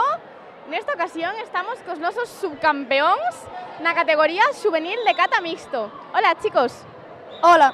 Hola. Hola. Bueno, primeiro, noraboa por este segundo posto. Grazas. Contádenos, cal é o voso nome e de que club ides? Diego Prada Rodríguez. Aina. Chloe. Bueno, chicos, vamos a contarlle aquí a dos persoas que nos están vendo cantas horas lle dedicades a entrenar karate para conseguir estes tan bons resultados. Pois sobre 5 horas e media, máis ou menos. 5 horas e media. 5 horas e media. Bueno, todos un montón, eh? E entrenades sempre xuntos en equipo ou máis individualmente? Máis en equipo. Bueno, notas esa compenetración, non? Sí. E contádenos, cal é a vosa kata preferida de todas as que sabedes? A miña quizá Godan. A miña Unsu. Unsu. Bueno, temos aquí tamén un nivelón de katas, sabedes un montón todos, eh? Bueno, chicos, e vos como credes que foi o campeonato de hoxe para conseguir esta medalla? Foi difícil conseguila? Houbo moita competencia? Ai, se paso ou non paso de ronda? Que credes? Pois máis ou menos. Depende de que nos tocara, pero bastante ben. Eu creo que foi un pouco difícil. Estuvo complicado, pero al final, bueno. Pois claro, houbo moito nivel, verdad? Pero ao final todo se consigue. Sí. Bueno, chicos, pois por último, a quen lle queredes dedicar estas supermedallas e este trofeo que conseguichedes hoxe? Os meus avós que están en casa. Eu, aos meus avós, a miña familia, ao meu club. A miña familia, a meu entrenador e a miña amiga. Pois dende aquí, para todos eles, un bico enorme para eses avós e para eses familiares e ese entrenador, verdad? Moitas grazas, chicos.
sé.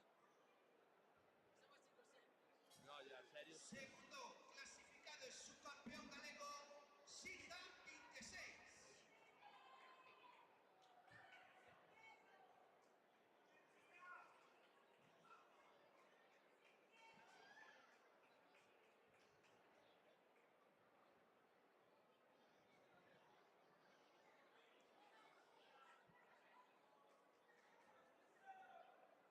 El campeón galego, Sijan 27.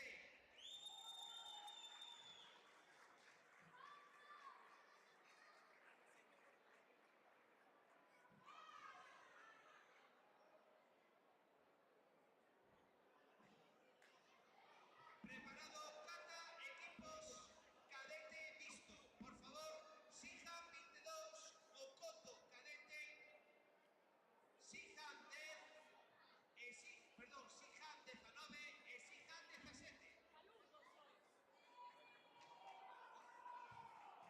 Repito, preparados, Sijan 17, Sijan 19, Okoto, cadete 1 e Sijan 22.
Repito, Sijan 17, Sijan 19 e Sijan 22.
A continuación vamos a facer entrega das medallas na modalidade Kata equipos cadete.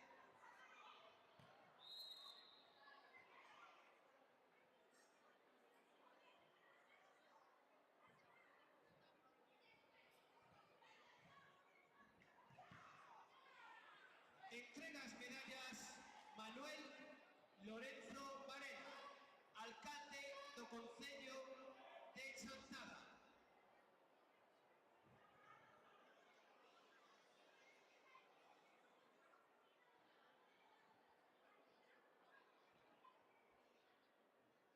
Terceros clasificados Sijan 17 e Sijan 19.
Alberto Arcade, a mesa de entrada, por favor. Alberto Arcade, mesa de entrada.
A continuación, en el tatami número 3, bronce, Comité Equipo Senior Masculino.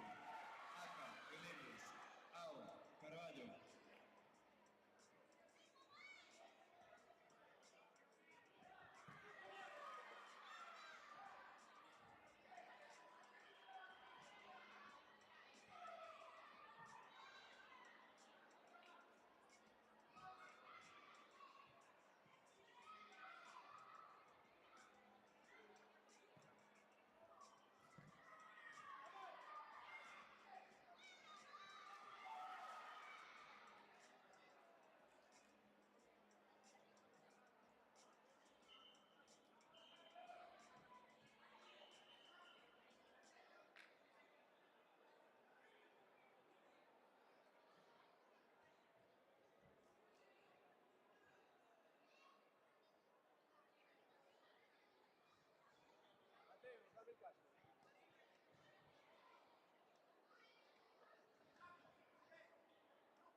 boas tardes.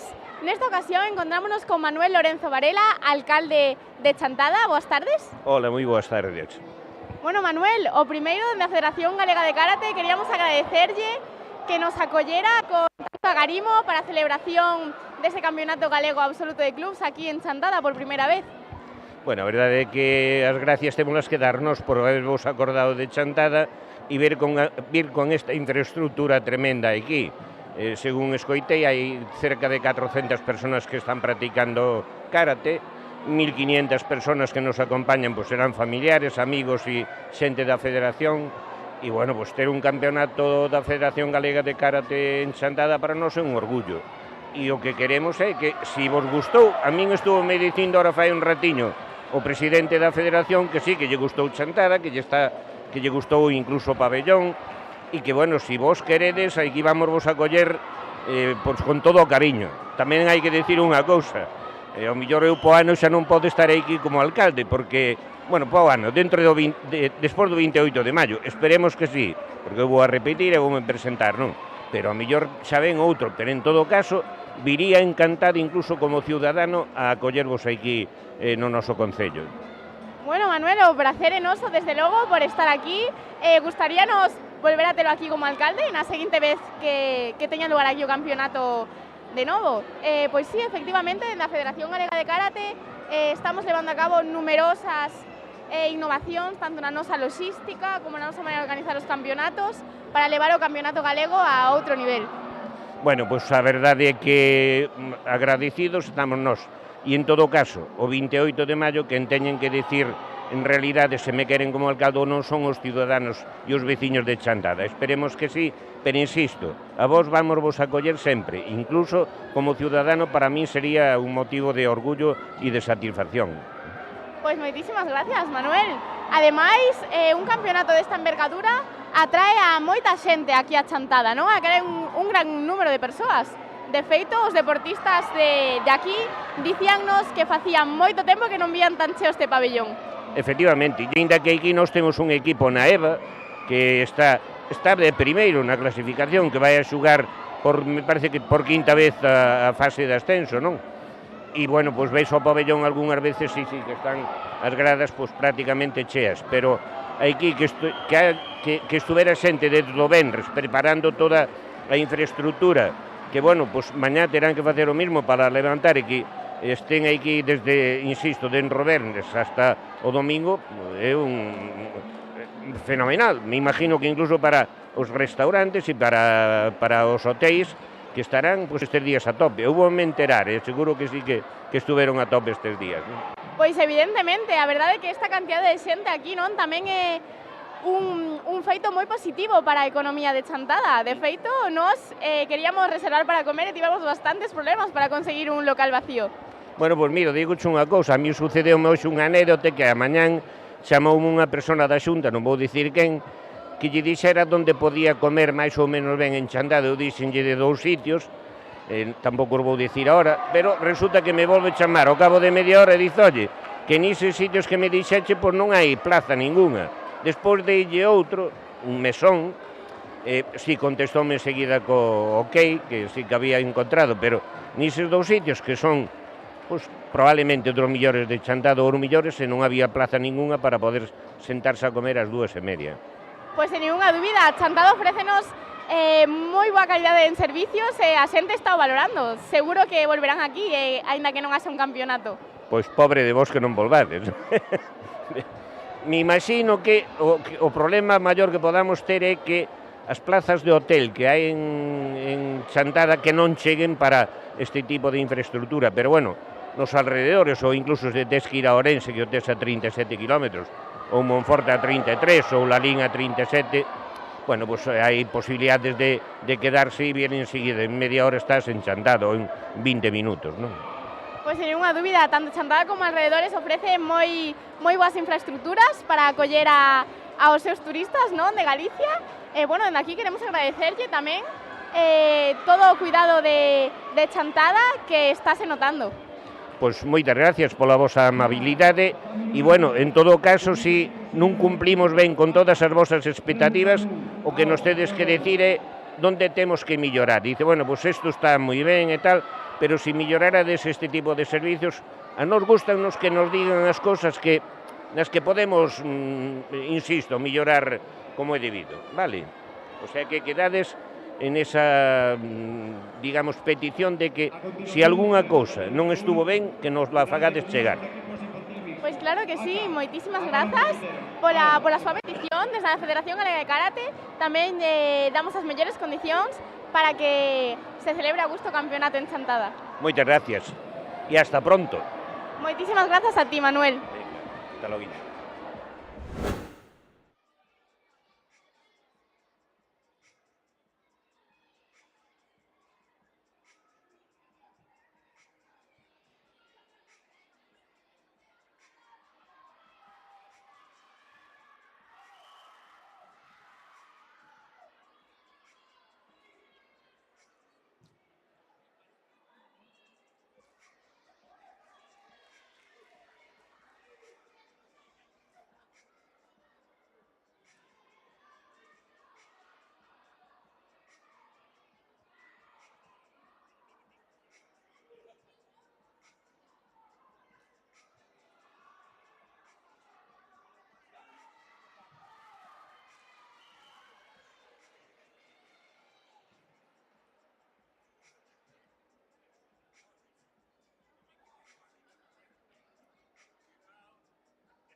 recoja el dron, por favor. No está permitido el dron dentro del pabellón.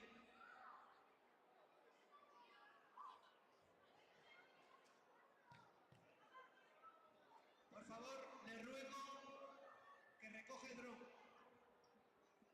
Gracias.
Moi boas tardes. Nesta ocasión encontrámonos con noso medallista de bronce na categoría de kata mixto junior. Moi boas tardes. Moi boas. Bueno, o primeiro, darche a enhoraboa por esta medalla de bronce. Moitas grazas. Contanos, cal é o teu nome e de que club vens? Son Ricardo Vilara Mejide e veño do Club Xiján de Lugo. Bueno, Ricardo, este campeonato colleuche bastante cerquiña da casa, verdad? Sí, bueno, un pouco lonxe, E crees que valeu a pena a viaxe? dende logo. Contanos, esta medalla de bronce para ti foi unha sorpresa ou sabías co obxectivo de estar en podium?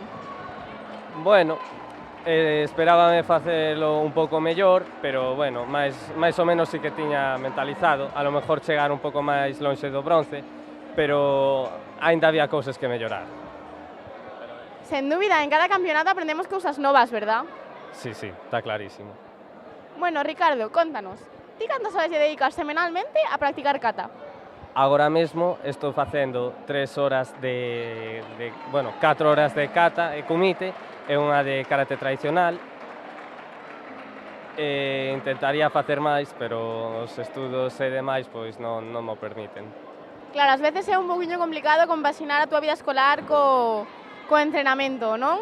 Sí, a verdade é que bastante complicado, sobre todo en temporada de exámenes, pois fase moi complicado.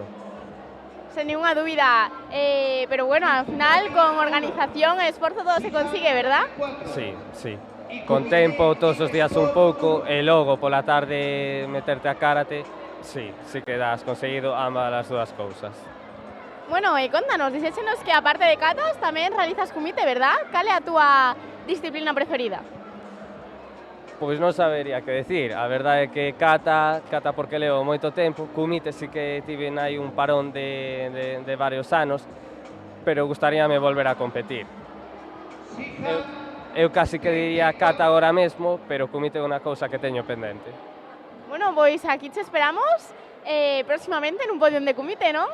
Sí, a poder ser. Bueno, Ricardo, a quen lle queres dedicar esta medalla de bronce a todas as persoas que nos están vendo? Pois as primeiras persoas casi sería o Club Xihan, aos meus entrenadores Adrián e Lara, que nos dedican tantas horas para poder facer que esteamos aquí, e logo a miña familia que sempre me apoiou a poder conseguir isto. Pois dende aquí, para todos eles, moitísimas grazas, Ricardo. A vostedes.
Pasamos a entrega das medallas de categoría Kata Equipo Senior Mixto. Entrega Diego Otero Veiga, concelleiro de Deportes do Concello de Chantada. Terceiros clasificados para o Coto Senior 3 e Avalon Masters.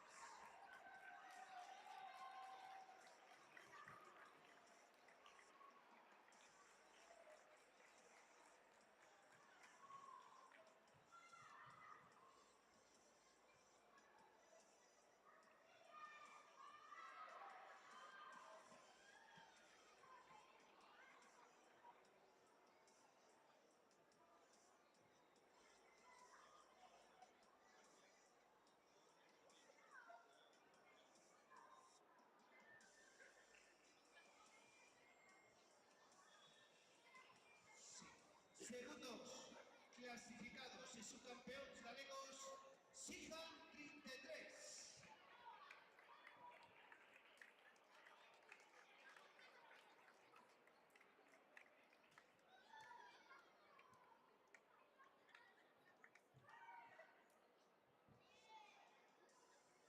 E primeiros clasificados e campeóns galegos, Xihan 32.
conta que a mirao cabemos los dos, Seguro,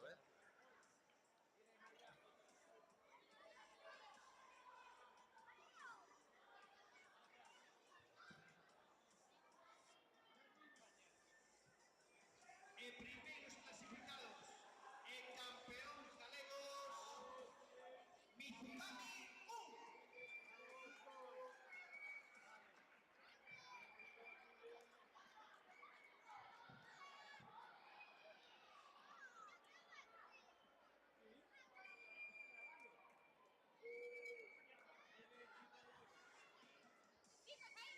Preparados a modalidade kata, equipos infantil mixto.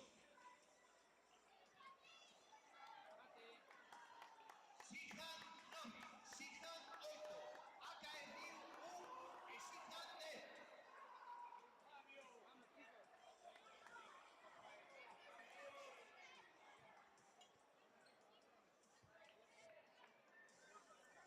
Muy bien, chicos, vamos. Marco, ven que te saco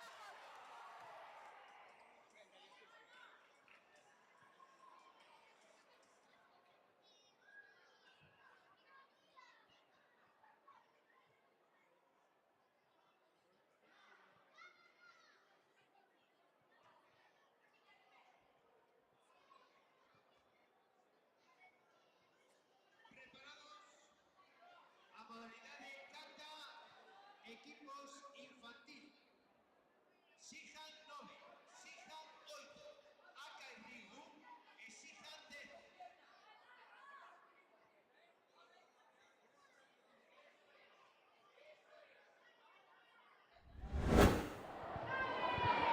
Moi boas tardes, nesta ocasión encontrámonos aquí cos nosos supercampeóns na categoría alevín de kata e terceiros clasificados na categoría de kumite. Hola, chicos. Hola. Hola. Hola, yo soy el que quedó primero en la anterior entrevista. Bueno, chicos, pois o primeiro, darvos a super enhoraboa a todos porque o fixechedes super ben. Gracias. Bueno, contádenos, cal é o voso nome e de que club ides? Mateo de Gym Sports, Borja del Gym Sport, Álvaro del Gym Sport, los tres del mismo equipo. Bueno, chicos, a verdade é que nos queda un pouquiño lonxe o Gym Sport de aquí de Chantada, verdad? Sí. Bueno, que credes, que valeu a pena a viaxe ou que é mellor quedar en casa? Valeu a pena a viaxe, sí. Lo mismo digo. Ainda que facía moito frío, as cousas saíron super ben, verdad? Nin nos enteramos. Sí, la verdad que hizo frío, pero salieron muy bien. En algunas hubo frío, en algunas ocasiones y en otras hubo calor. Entonces a veces te desconcentras un poco en eso. Bueno, chicos, contade aquí a todas as persoas que nos están vendo cantas horas lle dedicades a entrenar a semana karate. Los lunes y los miércoles, 1, ¿no? O 2. 1:20. Y los viernes, 2. Pues yo, más o menos, los viernes, sí. Igual que ellos. Viernes, miércoles y lunes. Todo o mismo, verdad? Todo o mismo. Chicos, e contádenos, vos soledes entrenar en equipo ou por individual? Por individual. Pues a veces individual y cuando hay campeonatos como este empezamos a entrenar ya un poco más la kata de equipos. A ver, lo que hay a veces somos individual cuando hay campeonatos de estos más complicados, digamos. Y luego a veces en equipo también complicados. Una vez de todo. Bueno, entonces, credes que o campeonato de hoxe foi complicado? Había moita competencia ou foi fácil chegar ao podium? No. Había competencia, había. Bastante competencia, costó mucho y en la final, si no fueran un poco reguleros, habríamos perdido seguro. Para mí que la final fue la más fácil. Sí. La final fue la más fácil. Y para el bronce fue la más difícil. Sí. No fui bronce. Fue la primera. Bueno, chicos, pero sin ninguna dúbida, con esfuerzo todo se consigue, ¿verdad? Aquí tenemos a prueba. Sí, con la misma fuerza que dije en la otra entrevista. Pois claro que sí, chicos. Dende aquí a todas as persoas que nos están vendo, a quen lle queredes dedicar todas as medallas e o trofeo que gañachedes hoxe? A mi familia y ya. A mi entrenador. Bueno, también. A mi familia. También al entrenador. A todos los que conozco que están aquí. Moi ben, chicos, pois dende aquí, para todos eles, moitísimas grazas pola vosa entrevista. Chao. Chao, nos vemos en la próxima entrevista en junio, cuando sea.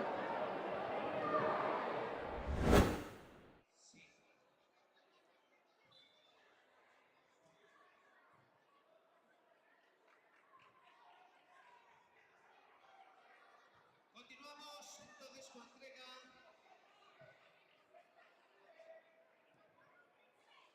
la modalidad de cata equipos infantiles.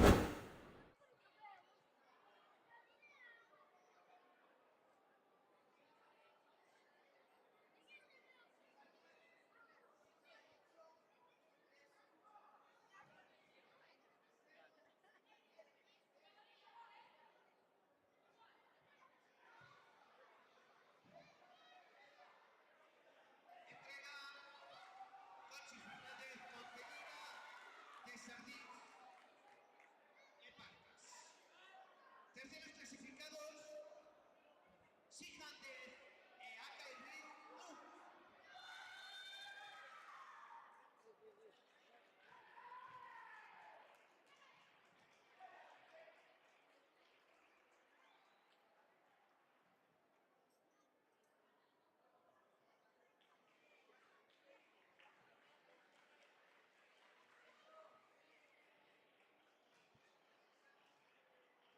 A ver si nos molesto aquí, ¿vale? No, para nada. Cabemos todos.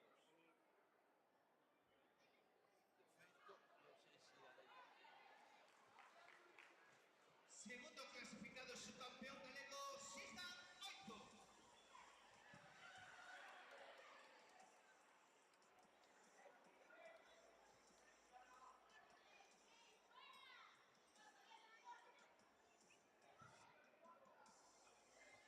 Primeiros clasificados e campeóns galegos,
Moi boas tardes de novo. Nesta ocasión estamos cos nosos campeones na categoría de comité infantil mixto por equipos. Hola, chicos.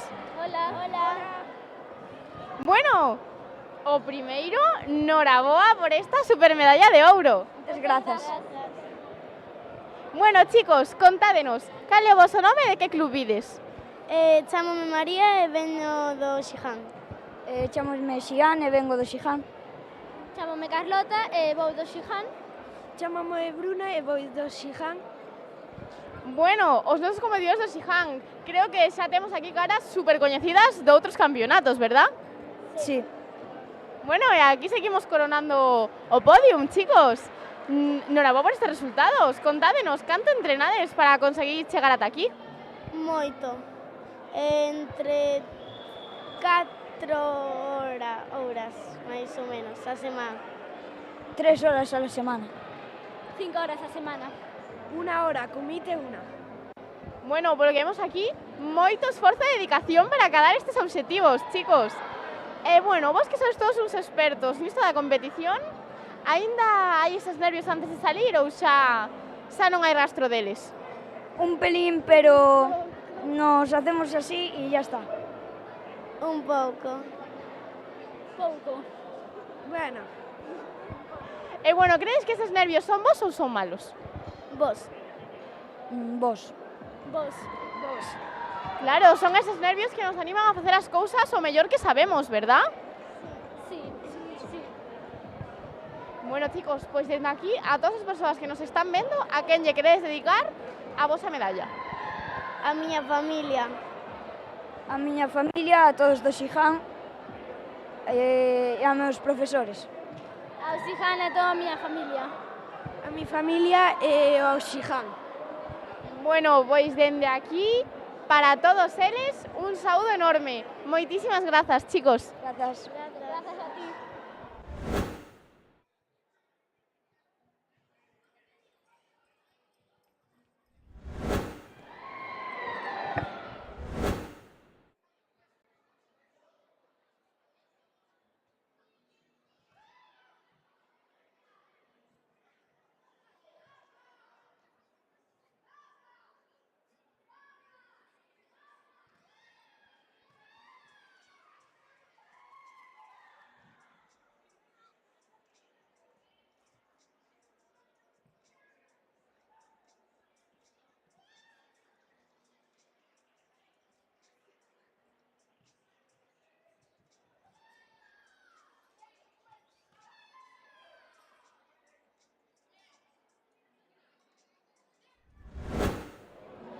Ola de novo, nesta ocasión encontrámonos cos nosos medallistas de prata na categoría de comité infantil mixto. Hola, chicos. Hola. Hola. Hola. Bueno, chicos, noraboa por estas supermedallas. Gracias. Contádenos, cal é o voso nome e de que club vides? O meu nome é Mencía e o meu club é a Baloncai. Yo me llamo Joel y mi club es Abaloncay. Yo me llamo Bruno y mi club es Abaloncay. Bueno, chicos, que quedamos un poquillo lonxe de casa, non? O trayecto ata aquí. Que opinades? Que valeu a pena? Un pouco sí. Sí, la verdad que sí. En la final un poco flojos, pero en las primeras rondas bien. Sí, valió mucho la pena. E bueno, vos creíades que ibades a conseguir o segundo posto ou foi unha sorpresa para vos? Pensábamos que íbamos a ir ao primeiro, pero encantounos chegar ao segundo. A mí en Cata no llegamos a nada, pero en Comité me sorprendió y llegamos. Y me gustó, sí. No sabía que iba a llegar al segundo puesto en Comité. Bueno, chicos, en todos los campeonatos, desde luego, aprendemos cosas novas, ¿verdad? Sí. Sí. Bueno, entonces vos, aparte de Comité, también realizades Cata, ¿verdad? Sí. ¿Qué vos gusta más? Para mí, más Cata. Yo soy comitero. Comité. Bueno, aquí temos de todos os gustos, pero por lo que vemos, facedes as dúas cousas fenomenalmente. Sí. Bueno, chicos, para todas as persoas que nos están vendo dende aquí a nosa entrevista, a quen lle queredes dedicar estas supermedallas? Non sei. a mi madre, a mi padre que me apoyaron y al club, a mi club. A todo mi club y a toda mi familia. Pois dende aquí, a todos os clubs, a todas as familias e aos non sei tamén. Moitas grazas, chicos. De nada. Chao. Nada.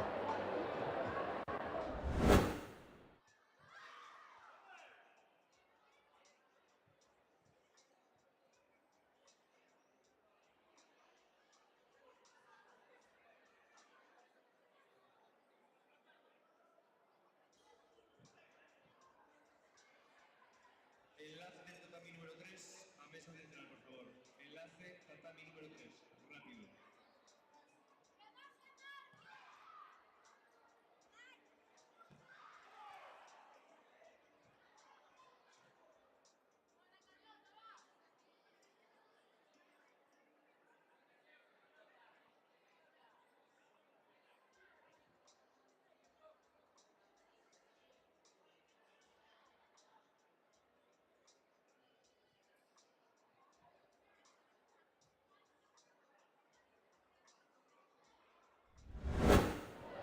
Hola a todos de novo.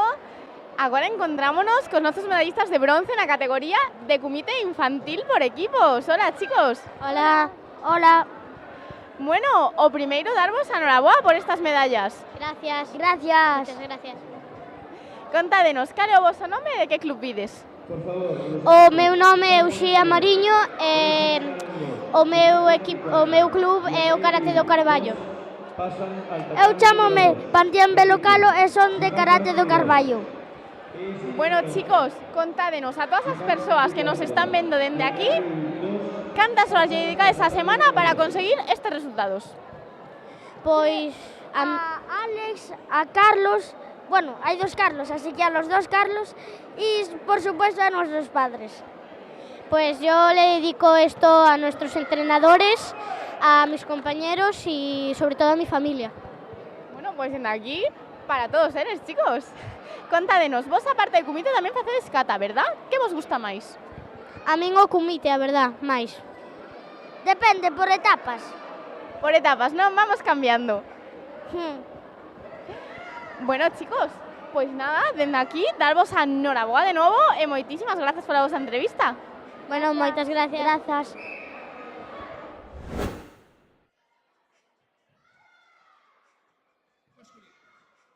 A continuación, pasamos a entrega da modalidade comité equipo senior masculino.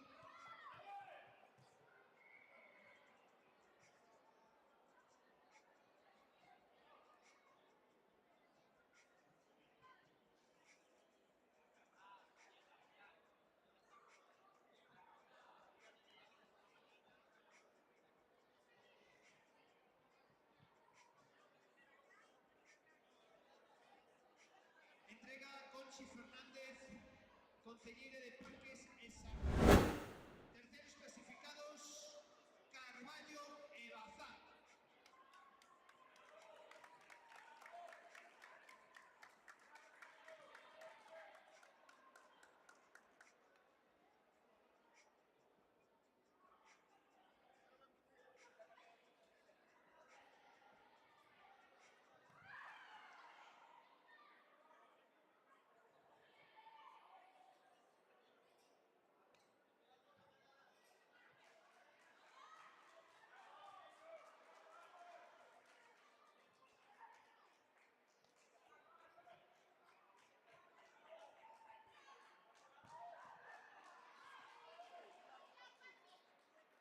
Segundo clasificado es su campeón galego, Teo Dous.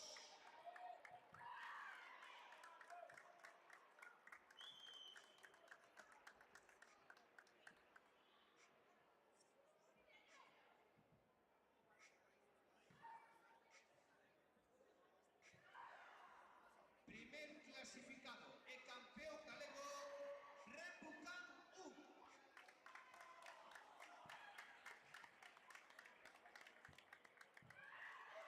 Último aviso. Tatami 2, equipos Shihan 42, SK Narón 2, Shihan 44 y Acarriu 2. Todos preparados, por favor.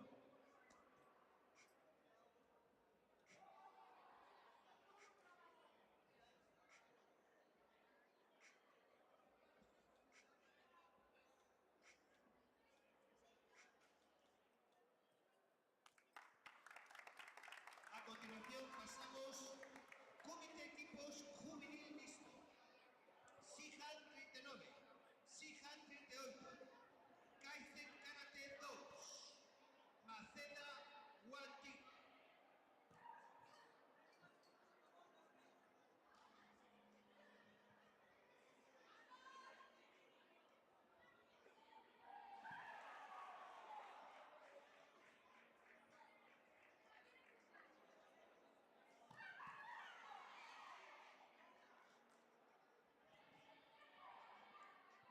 Sihan 39, Sihan 38, Kaizen Karate 2, Maceda Wanti. Por favor, sitúense no podio. Óscar de la Fuente, por favor, mesa central.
Sí. A continuación pasamos a entrega de medallas na modalidade Comité Equipos Juvenil Mixto.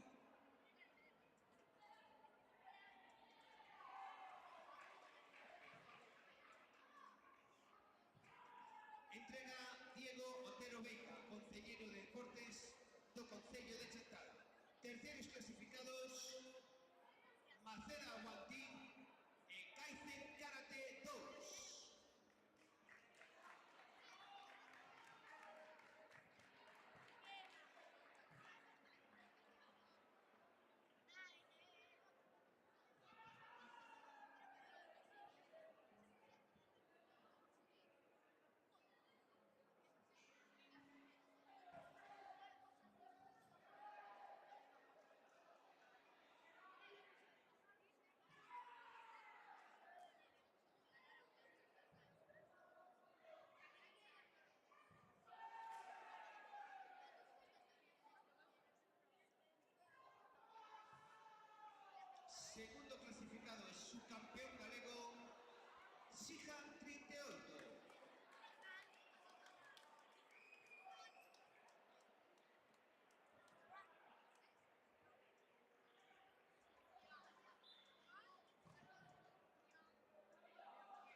Moi boas tardes de novo. Nesta ocasión estamos cos nosos campeones na categoría de Comité Senior. Hola, chicos. Hola.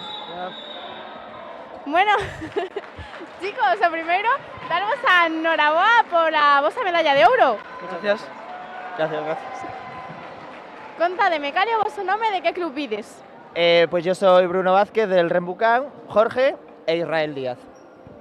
Bueno, chicos, contádenos a todas as persoas que nos están vendo dende aquí, cando se os dedica esta semana a entrenar Comité para chegar a estes resultados? A ver, Comité como tal, yo entreno 3 días a la semana, pero también le meto físico los días que puedo. Yo igual, 3 días de normal, luego sin competición se intenta 4 y luego físico. Yo normalmente 2 días y en competición ya 3 o 4. Bueno, creedes que é fácil compaxinar a vosa vida deportiva coa vosa vida laboral ou estudiantil? A ver, para mí en este caso sí, pues porque al estar con la universidad, estar haciendo los estudios a distancia, pues me puedo compaginar bastante bien y a nivel laboral pues sí que puedo perder algún día por temas trabajos, pero por regla general lo compagino bastante bien. Complicado pero posible, bastante posible. Pues sí, yo creo que se puede compaginar bien porque además el deporte siempre es bueno, entonces estudiar el deporte pues siempre hay tiempo para todo. Sería unha dúbida, a organización é a clave de todo, verdad? Exactamente, si hay una organización es imposible llegar a tantas cosas. Bueno, contádenos, para vos foi unha sorpresa gañar este primeiro posto ou xa viñades con esa intención? A ver, veníamos con la intención de arrasar y pillar el oro, pero la verdad es que nos tocó una liga un poco complicada y fueron combates difíciles, llegamos a todos al tercer encuentro y ganándolos con contrincantes difíciles y la verdad es que la final la teníamos bastante. En el segundo encuentro pensábamos que íbamos a perder, gracias a Jorge que en el último segundo metió un hipón y nos dio la posibilidad de lucharlo hasta el tercer combate. Claro que sí, ao final hasta o último segundo do combate nunca sabe que pode pasar, verdad? Bueno, pois a verdade é que cumpliches co vosso objetivo, estaredes orgullosos. Sí, la verdad que sí. Bueno, chicos, pois dende aquí, queredes dedicarlle as vosas medallas de hoxe a alguén en especial? Pues yo a mis padres y a mi familia y a los petardos estos que me aguantan todos los días entrenando. A mi familia y al club. Igualmente, a mi familia y al club. Pois dende aquí, para todos eles, moitas grazas, chicos. A ti.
Hola a todos de novo. Nesta ocasión estamos con nosos medallistas de bronce nas categorías de cata e de comité infantil. Hola, chicos.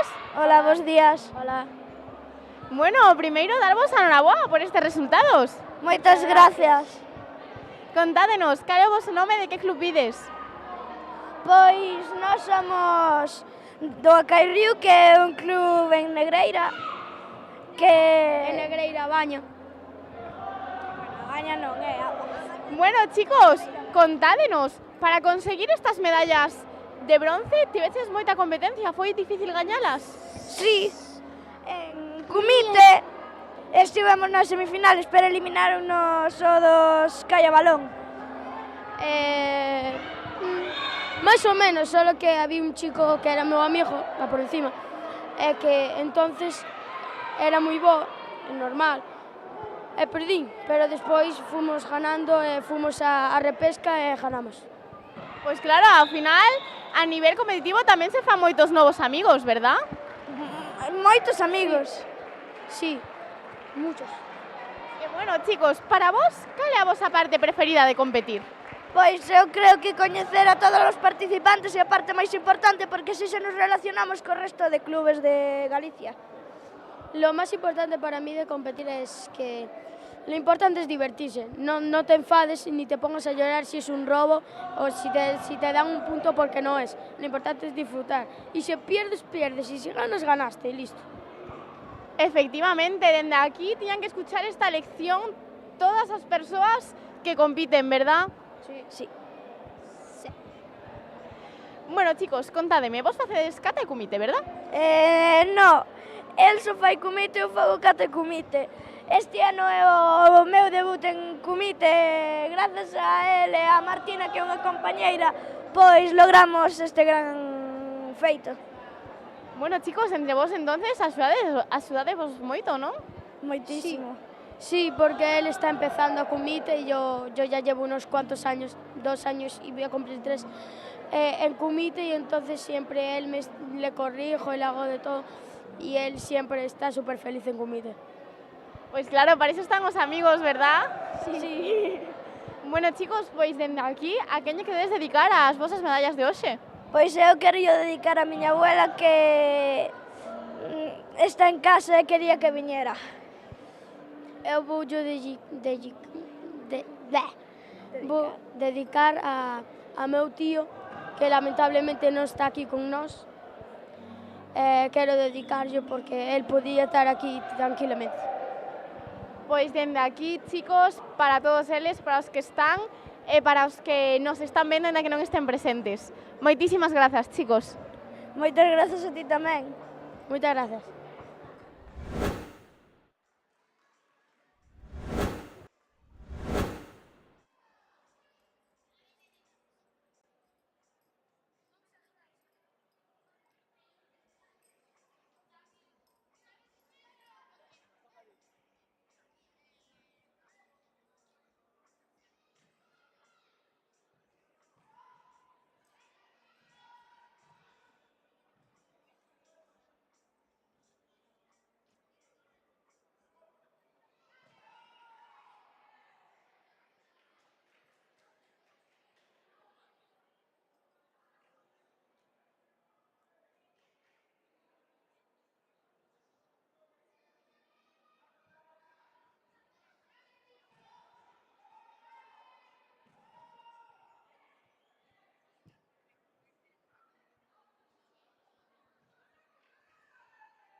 Moi boas tardes, estamos aquí cos nosas campeonas na categoría de kumite juvenil mixto. Moi boas, chicas.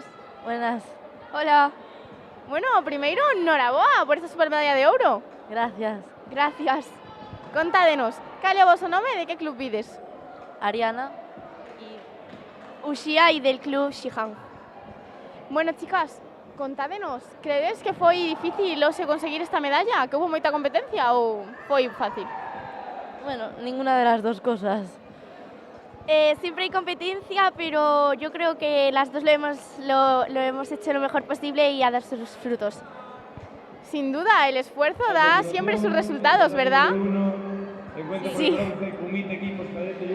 Bueno, chicas, para conseguir estos resultados, ¿cuántos os dedicáis a entrenar a la semana? 6 o así. Sí, 6 más o menos. Sí. Bueno, aquí nos chegou outro integrante do equipo que estaba perdido por aí. Boas tardes. Boas tardes. Bueno, noraboa a ti tamén. Gracias. Bueno, chicos, contádeme, vos aparte de kumite tamén facedes kata ou non? Sí. Sí. Sí.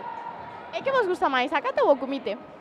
No sabría decir, pero a lo mejor más kumite. Las dos me gustan por igual, la verdad. Kumite. Bueno, aquí temos opinións moi variadas, Bueno, chicos, pois dende aquí, a quen queres dedicar estas medallas que conseguistedes hoxe? A mi familia y a mis amigas Noa, Adriana y Leire, y Uxía. A esta grada estupenda que tengo y también se lo dedico a mis padres porque me apoyan mucho en esto y a mis amigas Sari, Noa y María.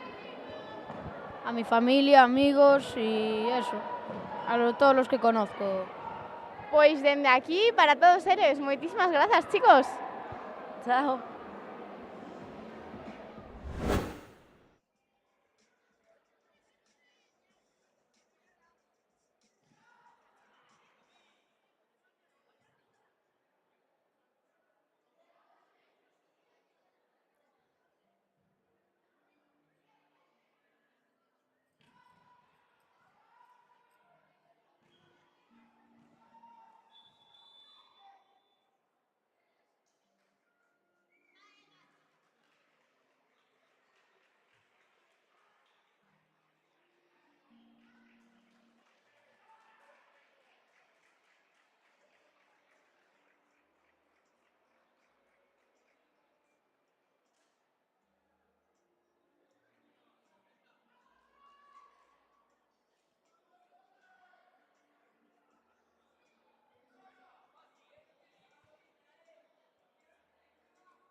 A continuación, en el tatami número 1, final Comité Equipos Cadete Junior Femenino. AK, Rembucan 2, AO, Teo 3.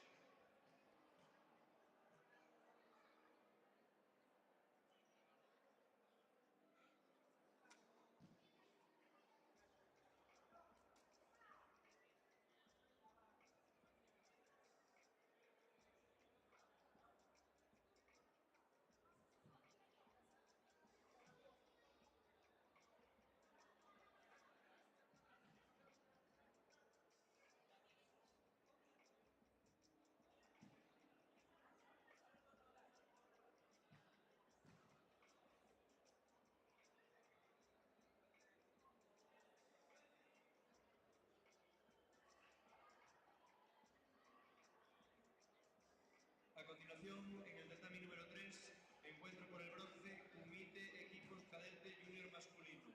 AK, Teo 4, AO, EK Toras.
Jesús a mesa central.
A continuación, en el tatami número 2, final Kumite Equipos Cadete Junior masculino.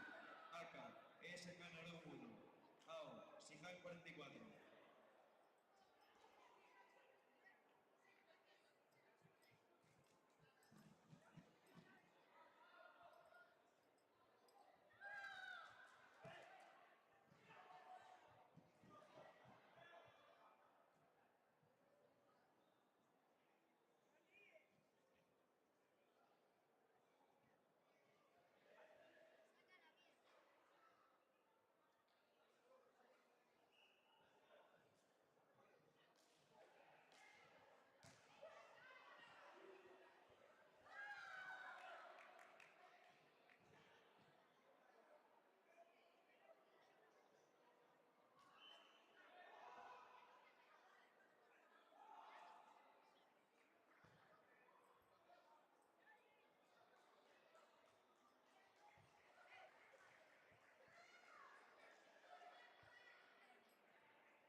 Enlaces de